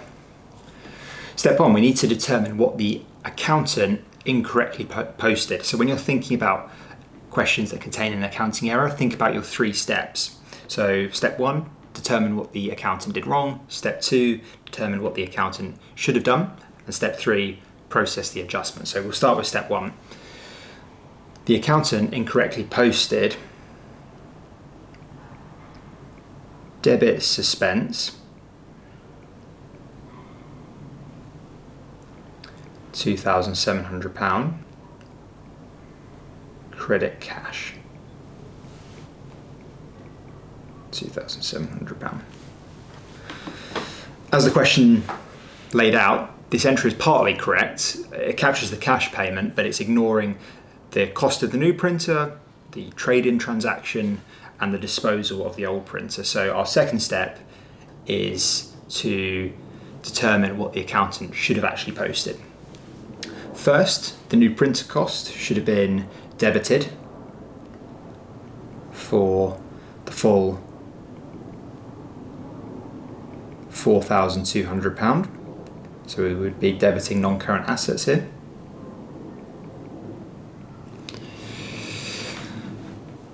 Part of this is paid in cash, so cash of £2,700 is credited because cash is leaving the business. Again, the accountant did this correctly, but this needs to go in what they should have posted as well. This is like the correct accounting entry. And the remaining £1,500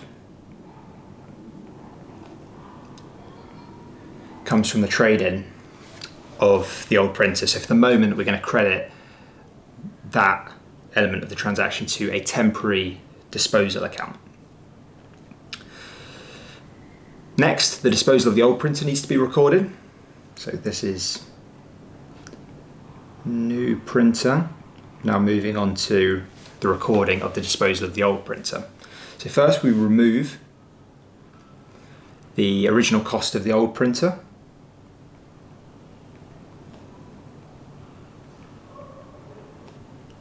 And that cost £2,400. We also need to debit the temporary disposal account.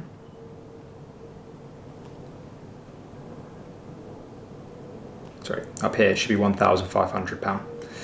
We need to debit the disposal account by £2,400 to also reflect the fact that the original cost of the old printer has been disposed of. So that's the old printer cost. And we also need to remove the accumulated depreciation of the old printer. So we do this by debiting accumulated depreciation, 1,700, and we credit the temporary disposal account again by 1,700. So that is the old printer depreciation. So at this stage, the journal entries that should have been posted are debit printer cost 4,200, So that's the cost of the new printer coming into the business. Credit cash, 2,700 to reflect the cash payment that's been made to pay for the new printer, and credit disposal account, that's effectively the exchange value. That's the cost of the new printer that's been funded by the disposal of the old. We've got rid of the cost of the old printer, and we've also reflected the removal of the accumulated depreciation of the old printer. So now we need to think about what the net disposal account balance is.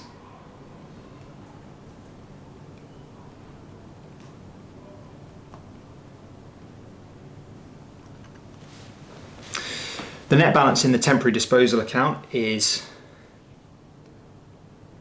1,500 credit, that's the exchange value, plus 1,700 credit,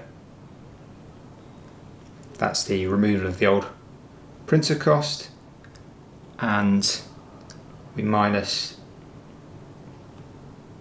the £2,400 debit balance, which is the accumulated depreciation. So that means that a temporary disposal account has an £800 credit balance, which represents the profit on the disposal of the old printer. So given the disposal account is only temporary, we need to clear out this £800 credit balance by posting debit disposal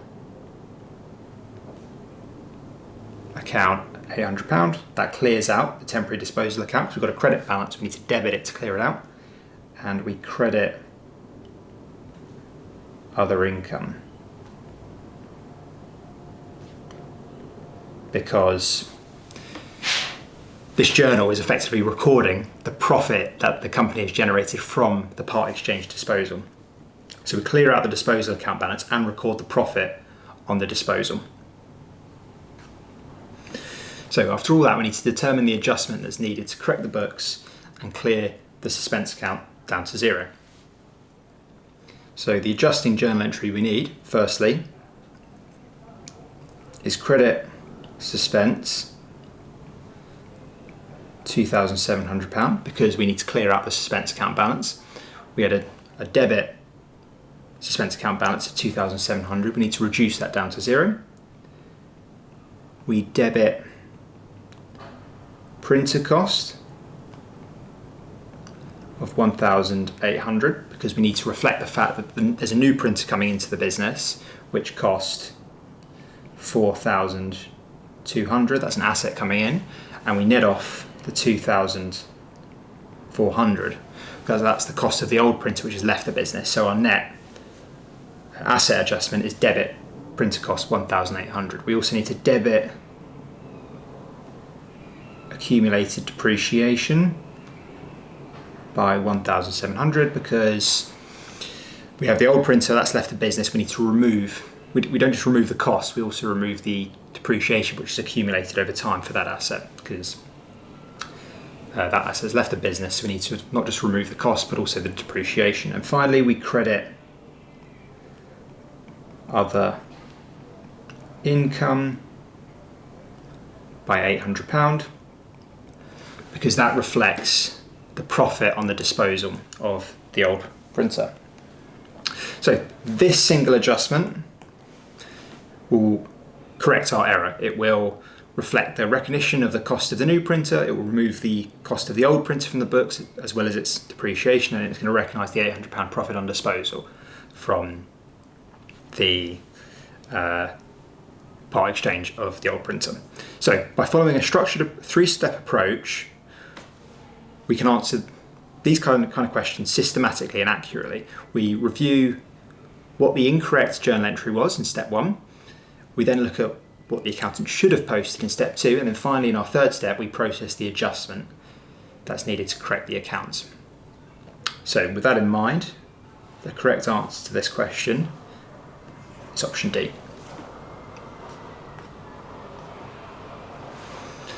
Next up,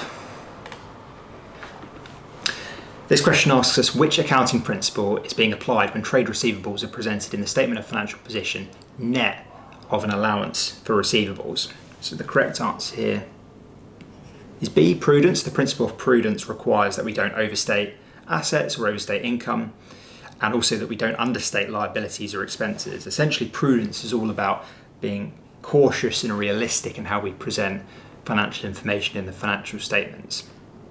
In this case, by deducting an allowance for doubtful debts from trade receivables, the company is effectively recognising in advance that some customers probably aren't going to be able to pay what they owe them. So this is going to ensure that the receivables amount that's presented in the financial statements reflects a truly accurate and conservative view of the company's financial position. That is prudence in action. The other options aren't right because aggregation refers to combining similar items in the account. These are opposing items.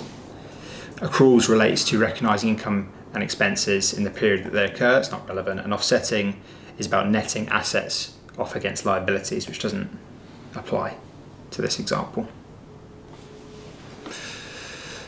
Next question. White plc has not yet accounted for £3,500 worth of salary owed to its employees for work they've already completed during the year. We're told that employee salaries are typically included under administrative expenses, so how should we record this in the accounts at year end? So the correct answer here is going to be D. Debit administrative expenses 3,500 and credit accruals 3,500. The reason why is because these salaries have been incurred, the cost has been incurred, but they haven't been paid for yet by the time we've gotten to the year end. So that is going to make them an accrual. An accrual is an expense that belongs to the current accounting period, even though the cash will leave the business to pay for it in the next accounting period. So to properly reflect this in the financial statements, we need to recognise the expense in the statement of profit or loss, which is why we debit administrative expenses. But at the same time, because we will still owe this money to employees at year end, it represents a liability for the company, which we record on the statement of financial position. Accruals are typically classified as current liabilities, so we credit the accruals account for £3,500, which ensures that the expense is matched to the period in which the work was done, in line with the accruals concept, which presents a true and fair view of the company's financial position.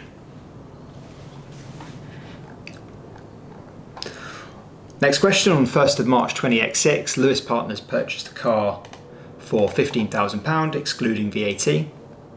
The company depreciates its cars using the reducing balance method at 20% per annum, and the car was sold on the 1st of March 20x8 for £10,000. We're told that VAT is charged at 20%, and we're asked to calculate the profit or loss on disposal for the year ending 31st of December 20x8. So, to answer this question, the first step is to determine the capitalised cost of the car, which was originally included on the balance sheet at the date it was purchased. So since VAT is 20%,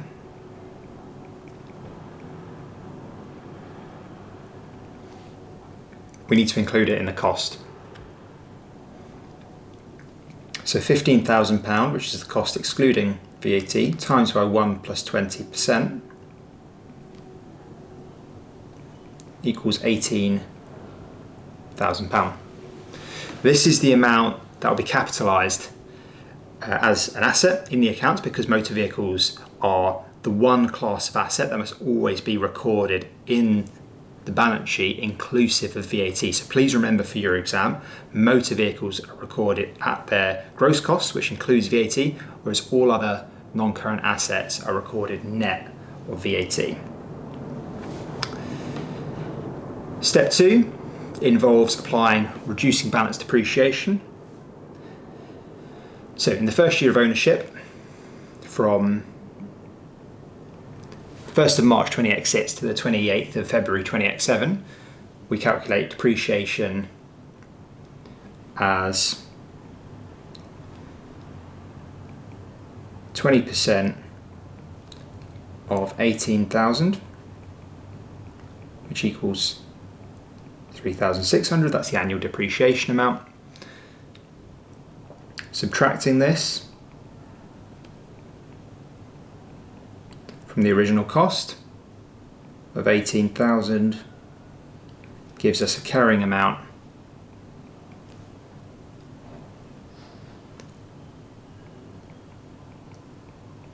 equal to £14,400.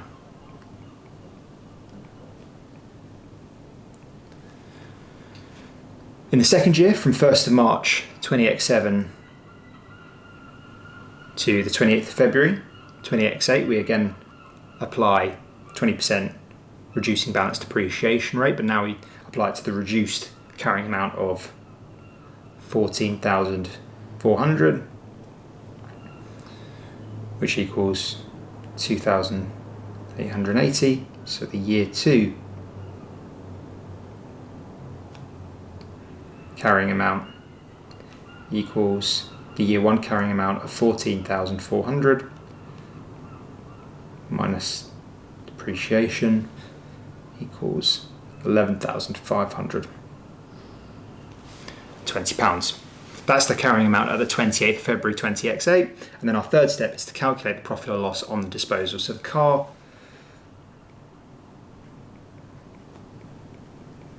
was sold for £10,000. That's our disposal proceeds. And its carrying amount, as we just calculated, is £11,520. So the sale generated a loss of £1,520. So in summary, Lewis & Partners is going to report a £1,520 loss on disposal of the car for the year ended 31st of December 20x8. So our correct answer is option A.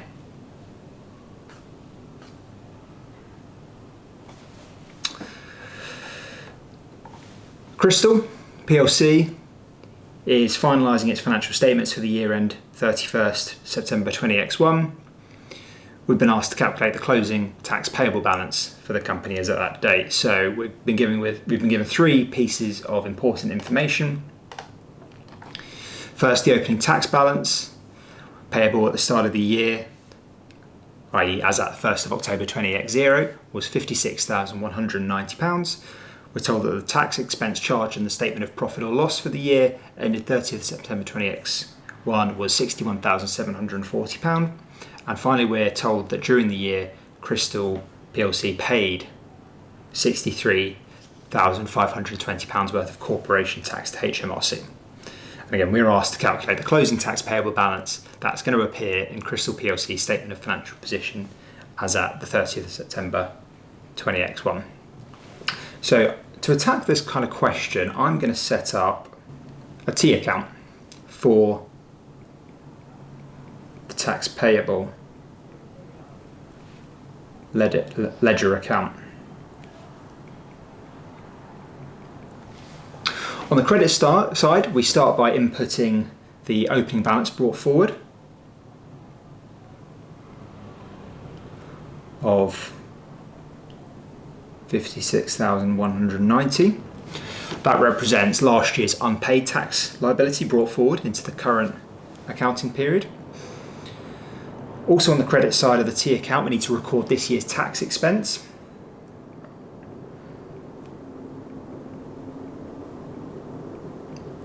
Of £61,740, because this is the amount that's going to increase the company's tax liability to HMRC for the year. That's all our credit balances, so the total credit on this T account is going to be £117,930. Now let's look at our debits. The only debit entry we've actually been provided in the question is the cash payment. So they paid off £63,520 worth of cash, of tax owed during the year in cash. So this is going to reduce the liability because the company has settled part of its tax bill by paying HMRC that £63,520.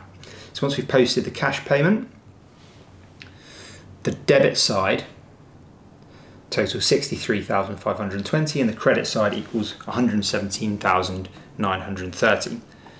So to balance off the T account, we need this side to equal £117,930. Therefore, we need a closing balance equal to £54,410, which is the difference between the 117,930 and the 63,520. That will allow the two sides of the T account to equal. And then this is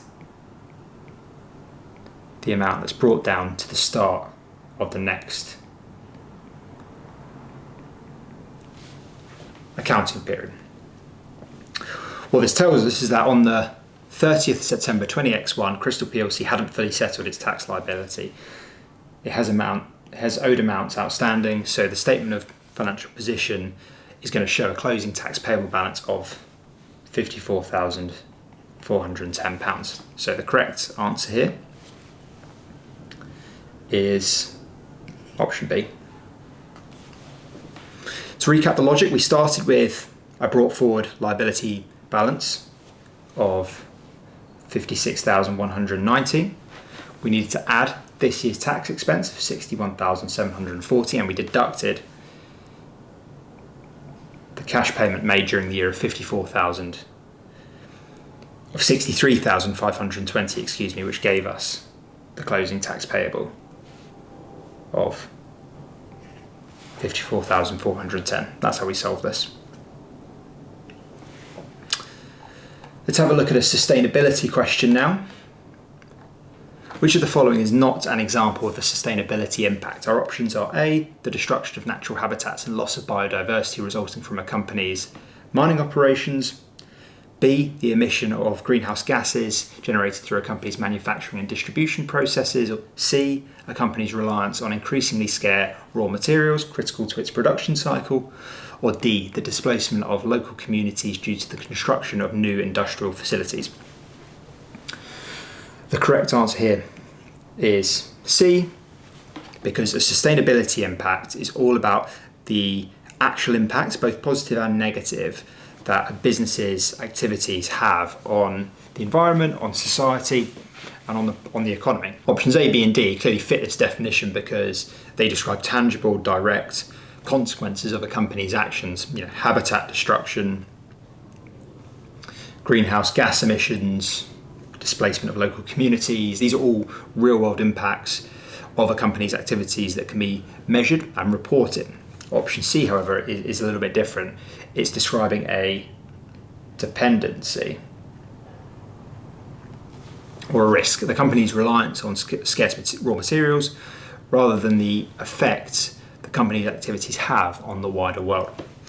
So I would remember that impacts are about the effect of a company's actions on the outside world, whereas dependencies, on the other hand, measure a company's exposure to external risks. Next up, question 16. Christine runs a sole trader business. While reviewing the draft financial statements for the year ended 31st of December 20X2, she identified the following two errors. Firstly, her monthly salary of £800 had been treated as a business expense. And secondly, an invoice of £6,800 for a new delivery van purchased on the 1st of July 20X2 was recorded as an administrative expense. Christine depreciates delivery vans on a straight line basis over a 5-year period. Christine's draft statement of profit or loss currently shows a net profit of £42,780. And the question asks us, once the required amendments have been made, what will Christine's net profit be? So let's work through this carefully, one step at a time. We can first calculate Christine's annual salary by taking the £800 monthly payment times by 12 months, which equals £9,600. Now here's the key point when it comes to what's gone wrong here. In a sole trader business, The owner's salary isn't treated as a business expense. Christine is not an employee of her own business, so her salary can't be treated as an expense. Instead, any amounts she withdraws from the business as a salary are treated as a drawing, which is a movement in capital. It's not a cost which goes through the income statement and reduces profit. However, in her draft accounts, the salary payment of £9,600 has been treated as an expense. So the accountant incorrectly posted debit admin expenses £9,600, credit cash £9,600. And what this did was it incorrectly reduced the business's profits. What they should have done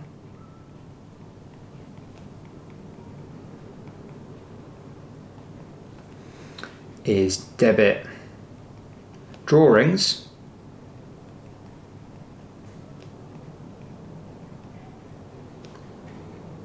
credit cash.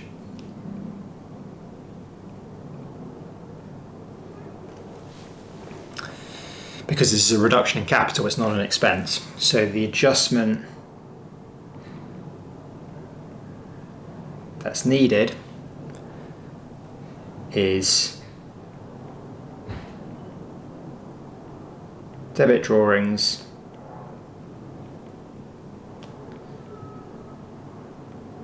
credit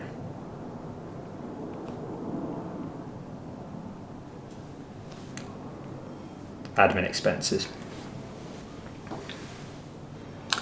This effectively removes the salary charge from expenses and it reclassifies it as a drawing. So the impact on profit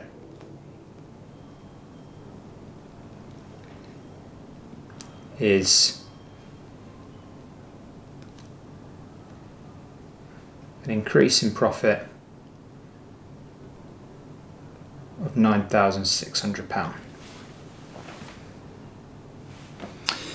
In simple terms, what we're saying here is, look, this wasn't really an expense. We need to add it back to profit and instead treat the salary payment as a decrease in capital. So that's the first error. The next error relates to the delivery van. So Christine purchased a van on the 1st of July 20X2 for £6,800, but instead of capitalising it as an asset, she expensed the whole amount immediately to administrative expenses, which is wrong because vans are indeed a non-current asset. So the cost should instead be spread out across the useful life of the asset through depreciation. So annual depreciation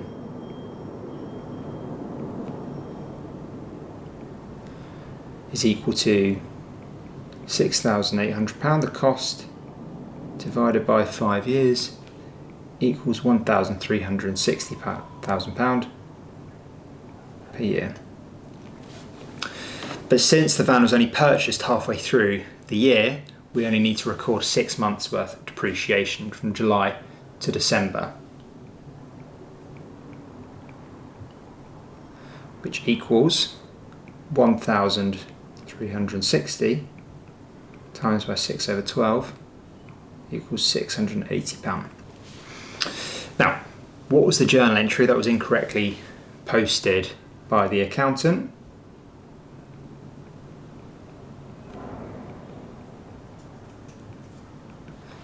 They recorded debit admin expenses £6,800, credit payables £6,800. What should have been recorded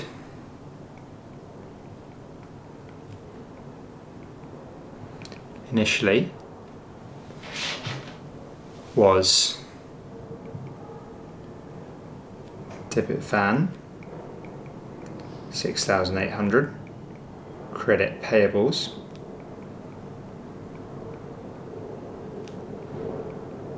6,800 to initially recognise the asset, and then they should have debited depreciation expense £680 and credit van £680, which reflects the 6 months worth of depreciation. So we reduce the initial cost of the asset, which is reflected on the balance sheet by the depreciation amount. So the adjustment that's needed to correct the error is to remove the £6,800 expense that they did record and replace that with £680 worth of depreciation, and also record the asset. So the adjustment that's needed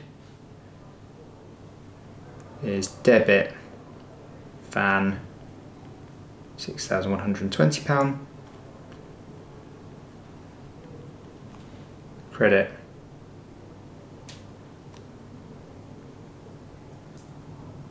admin expenses £6,120.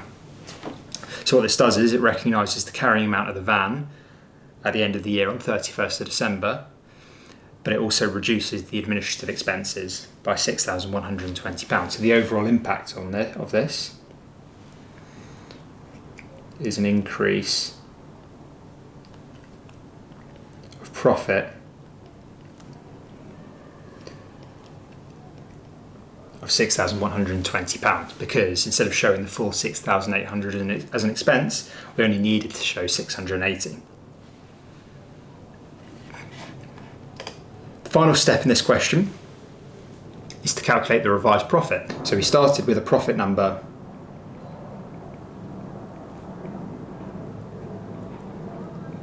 of £42,780. The salary adjustment requires us to add £9,600,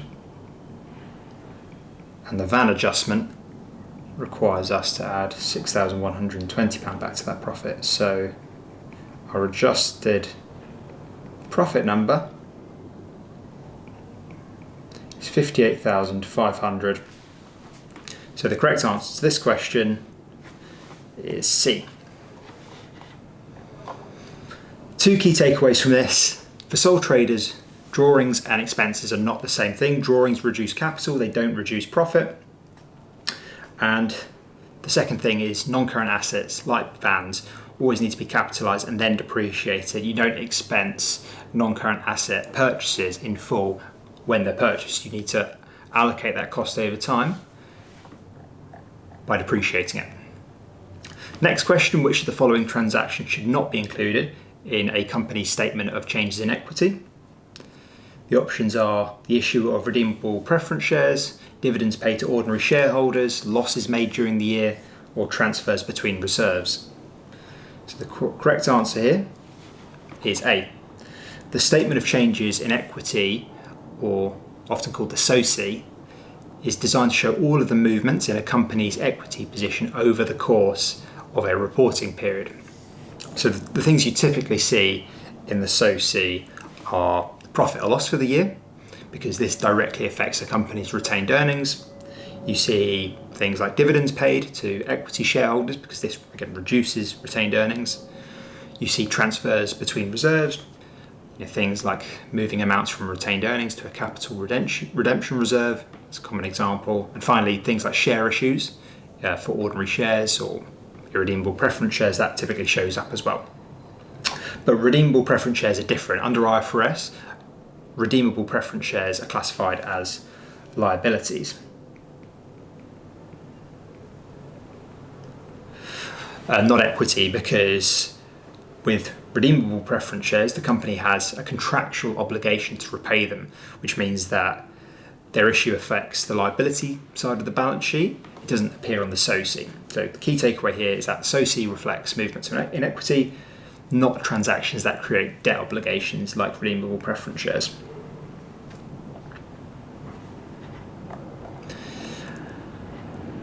At the financial year end, a review of Colton PLC's accounting records revealed that the accounting system had incorrectly processed a service provided to a customer as VAT rated at 5% instead of the correct VAT rate of 20. The invoice with a total amount inclusive of VAT of £5,250 has already been sent to the customer before the error was identified. We're asked what journal entry is required to correct this accounting error. So the first thing we need to do is identify the incorrect VAT amount recorded. The system incorrectly treated this invoice as if it had a VAT rate of 5%. So the incorrect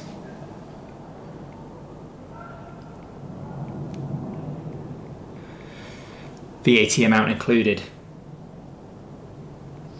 in the accounts is equal to £5,250 times by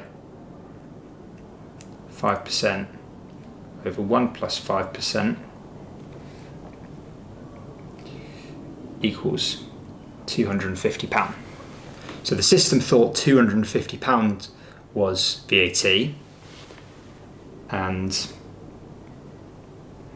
the balance, i.e. £5,250 minus the VAT amount equal to 5,000, was the amount that should be recorded as sales revenue. So £5,000 was recorded as revenue in the income statement and £250 was recorded as VAT. That's what the accounting system did. So what we need to do next is calculate the correct VAT amount. So the correct VAT amount we calculate is taking sales revenue multiplied by the correct 20% VAT rate, which equals £1,000. So the correct entry would have been to record the sales revenue of £5,000 and VAT of £1,000. So the total invoice amount should have been £6,000, not £5,250. So through an accounting adjustment that we need to determine, what we need to achieve is an increase of the VAT amount recorded in the financial statements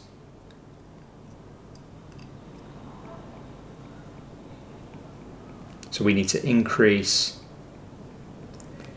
the VAT amount recorded by £1,000 minus £250. We need to increase VAT by £750. So to be completely clear on what's happened here,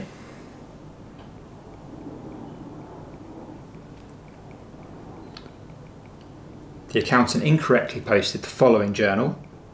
They debited receivables by £5,250. They credited sales 5,000, and they credited the VAT account by £250.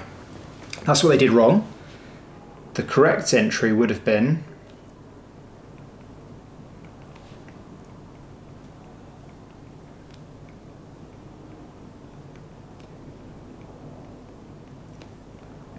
debit receivables £6,000, credit sales 5,000, credit VAT 1,000. So that's what they should have posted. To get from the incorrect entry that they did post to the correct entry that they should have posted, we need to increase VAT by £750 and increase receivables by the same amount. So the adjustment that is needed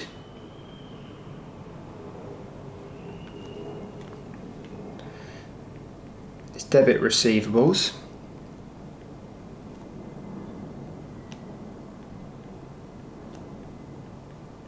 by £750, credit VAT £750. What this correcting entry will do is it will increase the amount receivable from the customer because they actually owe £6,000 in total, not £5,250, but at the same time it'll ensure that the VAT payable to HMRC is correctly stated at £1,000 rather than £250. So the correct answer to this question is A. So the key takeaway here is that when you're presented with a question where the VAT rate has been misapplied, you need to first recalculate the net invoice amount, work out what VAT amount should have been applied in the financial statements, and then post an adjustment that corrects both the receivable and the VAT liability. So, next question. Bonsai Limited's trade receivables balance at the 1st of January 20x8 was £57,194. During the year ended 31st December 20x8, the company recorded credit sales of £98,036, and it recorded cash receipts from customers of £101,992. Elm plc is both a customer and a supplier, and at year end Elm plc shows £1,715 in the receivables ledger and £1,390 in the payables ledger. So we're asked, what was Bonsai Limited's trade receivables balance at the end of the year at 31st of December 20x8? So to answer this question, we need to set up another T account. So we'll set up a trade receivables T account. We can start off by inputting the opening receivables balance brought forward on the 1st of January, which is £57,194. This represents the amounts owed by customers at the beginning of the year. We can also add in the credit sales made during the year on the debit side, because this increases receivables. So we have 98,036. That's everything we need on the debit side, so we can total that up. So the total debits in the T account, which tells us how much was owed to Bonsai Limited during this period, is £155,230. Let's move on to the credit side now. We can start by recording the cash receipts of £101,992. So customers paid cash during the year, so we can credit receivables, which reduces the amount owed. We're also told that Elm plc is both a customer and a supplier of Bonsai. They owe us £1,715, but we also owe them £1,319.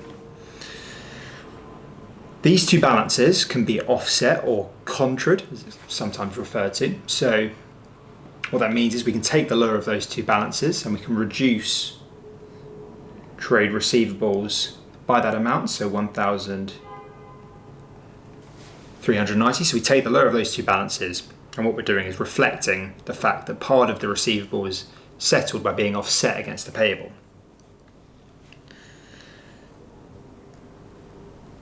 Now let's balance the receivables T account. We know that total debits equals £155,230.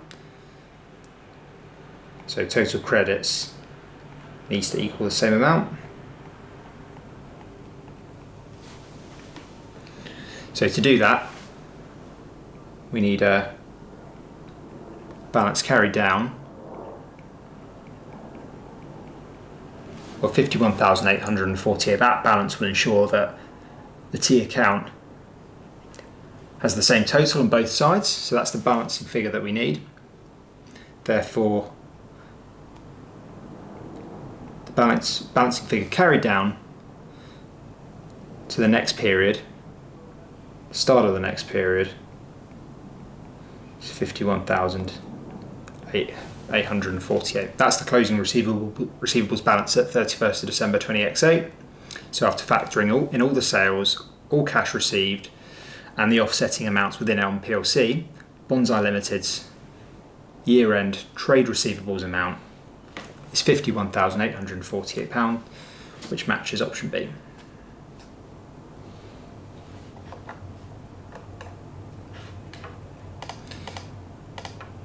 Cool. Next question. Blackstone Limited received a supplier statement from Palace plc dated 30th of June 20x1. It showed an outstanding balance of £9,950, but this balance does not match the amount shown in Blackstone Limited's payables ledger for Palace plc. So on investigation, there were two discrepancies that were found.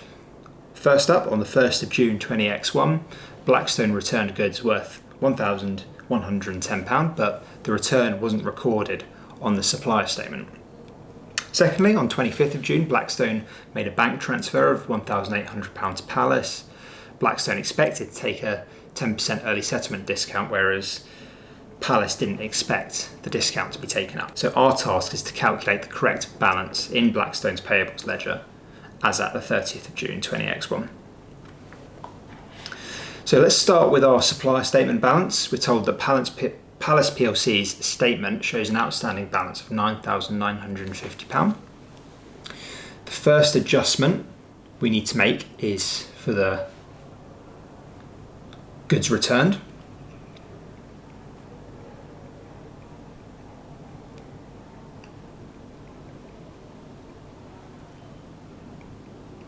So the goods returned were not reflected in the supplier statement. Basically, Blackstone returned goods worth £1,110, but that amount wasn't included in Palace's supplier statement, so we need to deduct £1,110 of amount owed to Palace. The second adjustment we need to make is for the early settlement discount. Palace's supplier statement shows a payment made to them by Blackstone, but they haven't recognised the early settlement discount that was taken up. So if the payment recorded by Palace was £1,800, and that was paid after taking a 10% discount, then £1,800 represents 90% of the invoice value.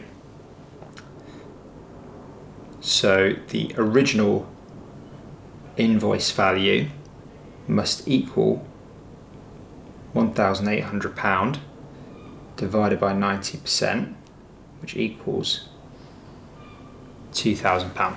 That's the amount shown on the supplier statement.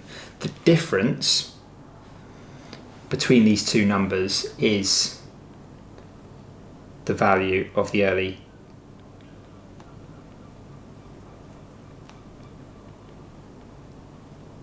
settlement discount.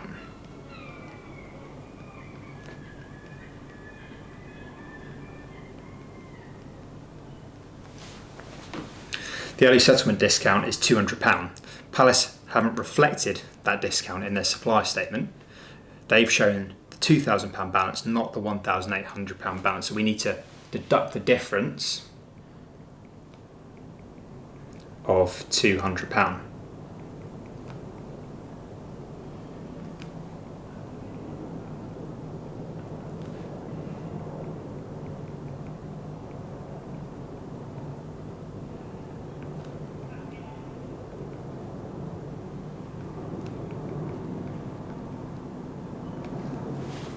So to calculate our payables ledger account balance, we have the supply statement balance of £9,950. We deduct the returns not reflected in the supply statement of £1,110, and we also deduct the early settlement discount not reflected in the supply statement of £200. So our payables ledger balance is equal to £8,640, which means our correct answer is A. Next up we have an ethics question. So the ICAEW Code of Ethics is a principles-based system. Which two of the following statements are correct regarding a principles-based code of ethics? The options we have are A, the principles-based system allows for a lower level of compliance. B, loopholes are easier to exploit in a principles-based system. C, principles-based systems are better suited to rapidly changing business environments. D, principles can be adapted to specific situations. Or E, principles focus on the letter of the guidance but not the spirit. So the correct answers to this question are C and D. The reason why is because principles-based systems are indeed designed with flexibility in mind. Unlike rigid, rules-based ethics systems, principles-based ones provide a high-level ethical framework which accountants can adapt to ever-changing business context. That's why they're better suited to dynamic and evolving work environments where fixed rules might become quickly outdated. That explains why C is correct. We also have D.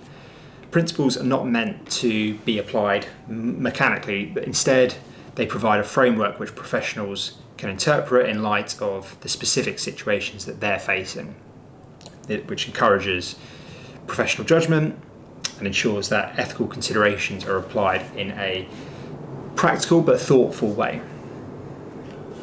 In contrast, options A, B, E completely misunderstand the concept of principles-based ethical systems. It's not about rigid compliance, it's not about exploiting loopholes, it's not about focusing on the letter of the guidance. The emphasis when it comes to principles-based ethics systems is more about the spirit and their application to real-world scenarios. Next question, Cappadocia applies a 10% markup on the cost of its inventory. During 20X7, its sales were £44,990 and its purchases were £34,760. Closing inventory was valued at £78,300, but the company failed to perform an inventory count at the start of the year. So we're asked, using the information that we've been provided in the question, what was the cost of inventory at the 1st of January 20X7? So we know that cost of sales equals opening inventory plus purchases minus closing inventory. And the question is asking us to solve for opening inventory. So we're told that Cappadocia applies a 10% markup to the cost of its inventory, which means goods are sold at 110% of their cost value. So, based on the question, the cost of sales equals sales of 44,990 divided by 1 plus 10% equals 40,900. Now that we have a cost of sales amount, we can solve for opening inventory by rearranging our formula. So, we know that cost of sales equals 40,900, which equals opening inventory plus purchases of 34,760 less closing inventory of 78,300. So if we solve for that, we have opening inventory equals £84,440. So the correct answer to this question is C.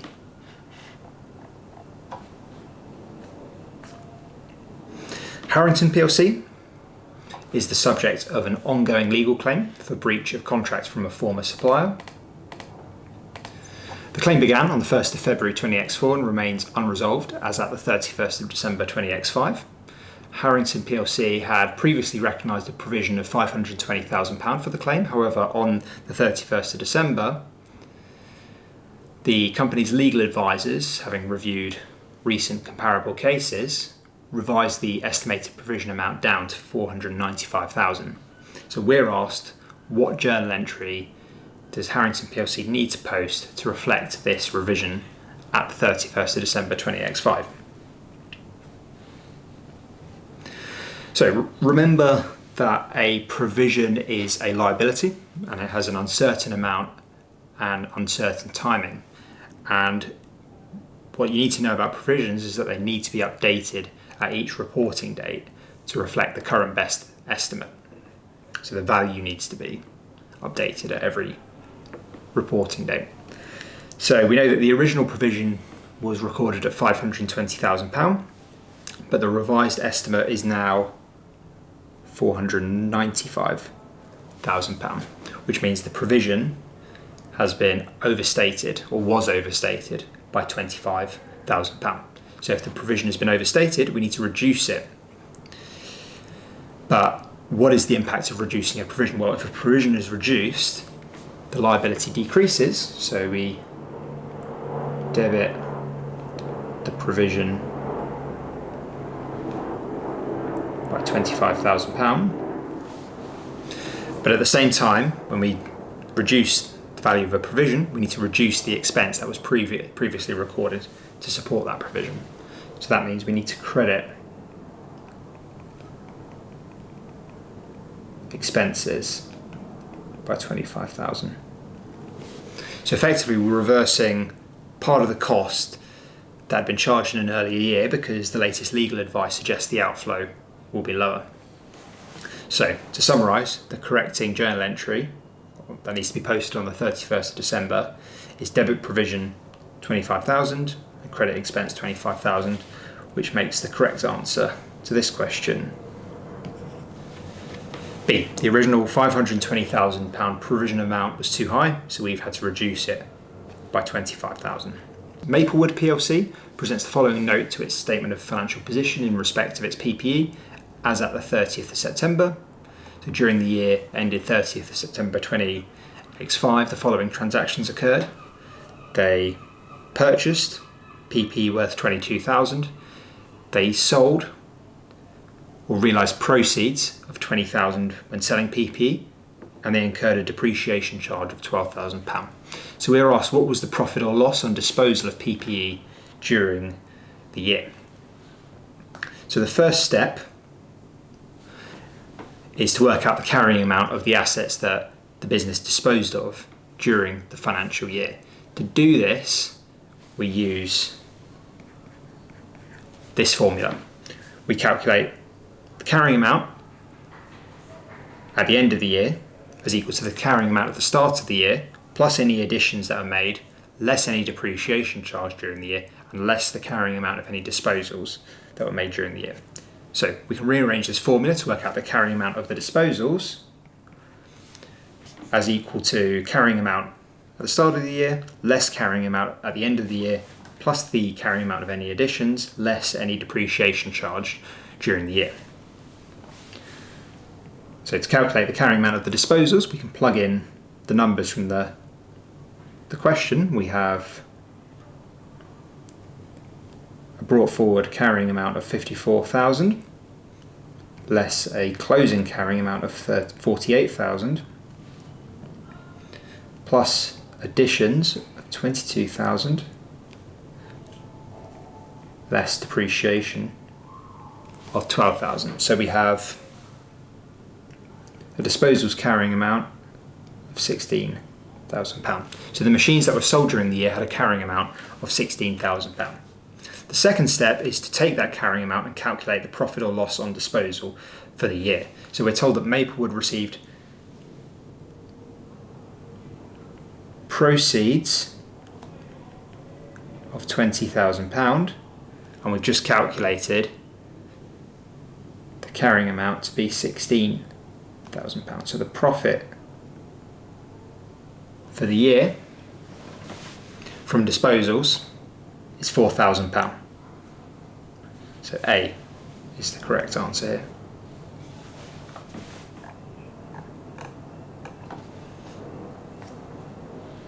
So the penultimate question in this exam. So the following errors and omissions have been identified in Johnson's accounts. The issue of 2,000 shares at 50% premium to par was recorded entirely in the equity share capital account. The company's shares have a par value of 50 pence per share. That was the first error. The second error, it was agreed that as Billingsgate PLC is both a supplier and a customer of Johnson PLC, the receivables balance of £550 should be offset against the payables balance of £200. However, no entries have been made in trade receivables or trade payables to reflect this. So the question asks us, what journal entry correctly amends both errors? So the first thing we need to do is correct the share issue error. So the par value per share is 50p and the issue price is 50% above that. So the issue price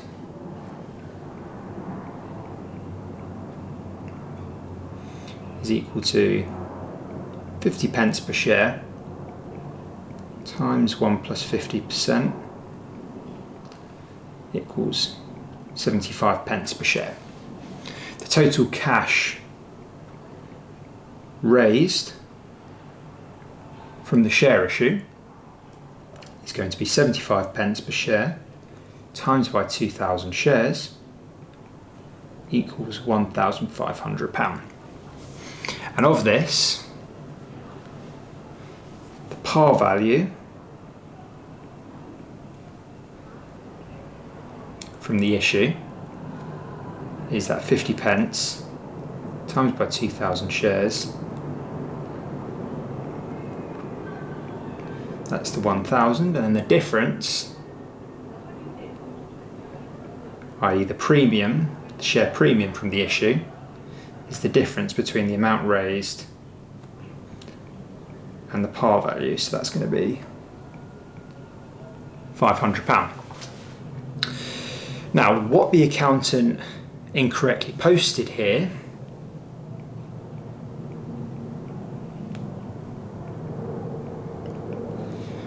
was debit cash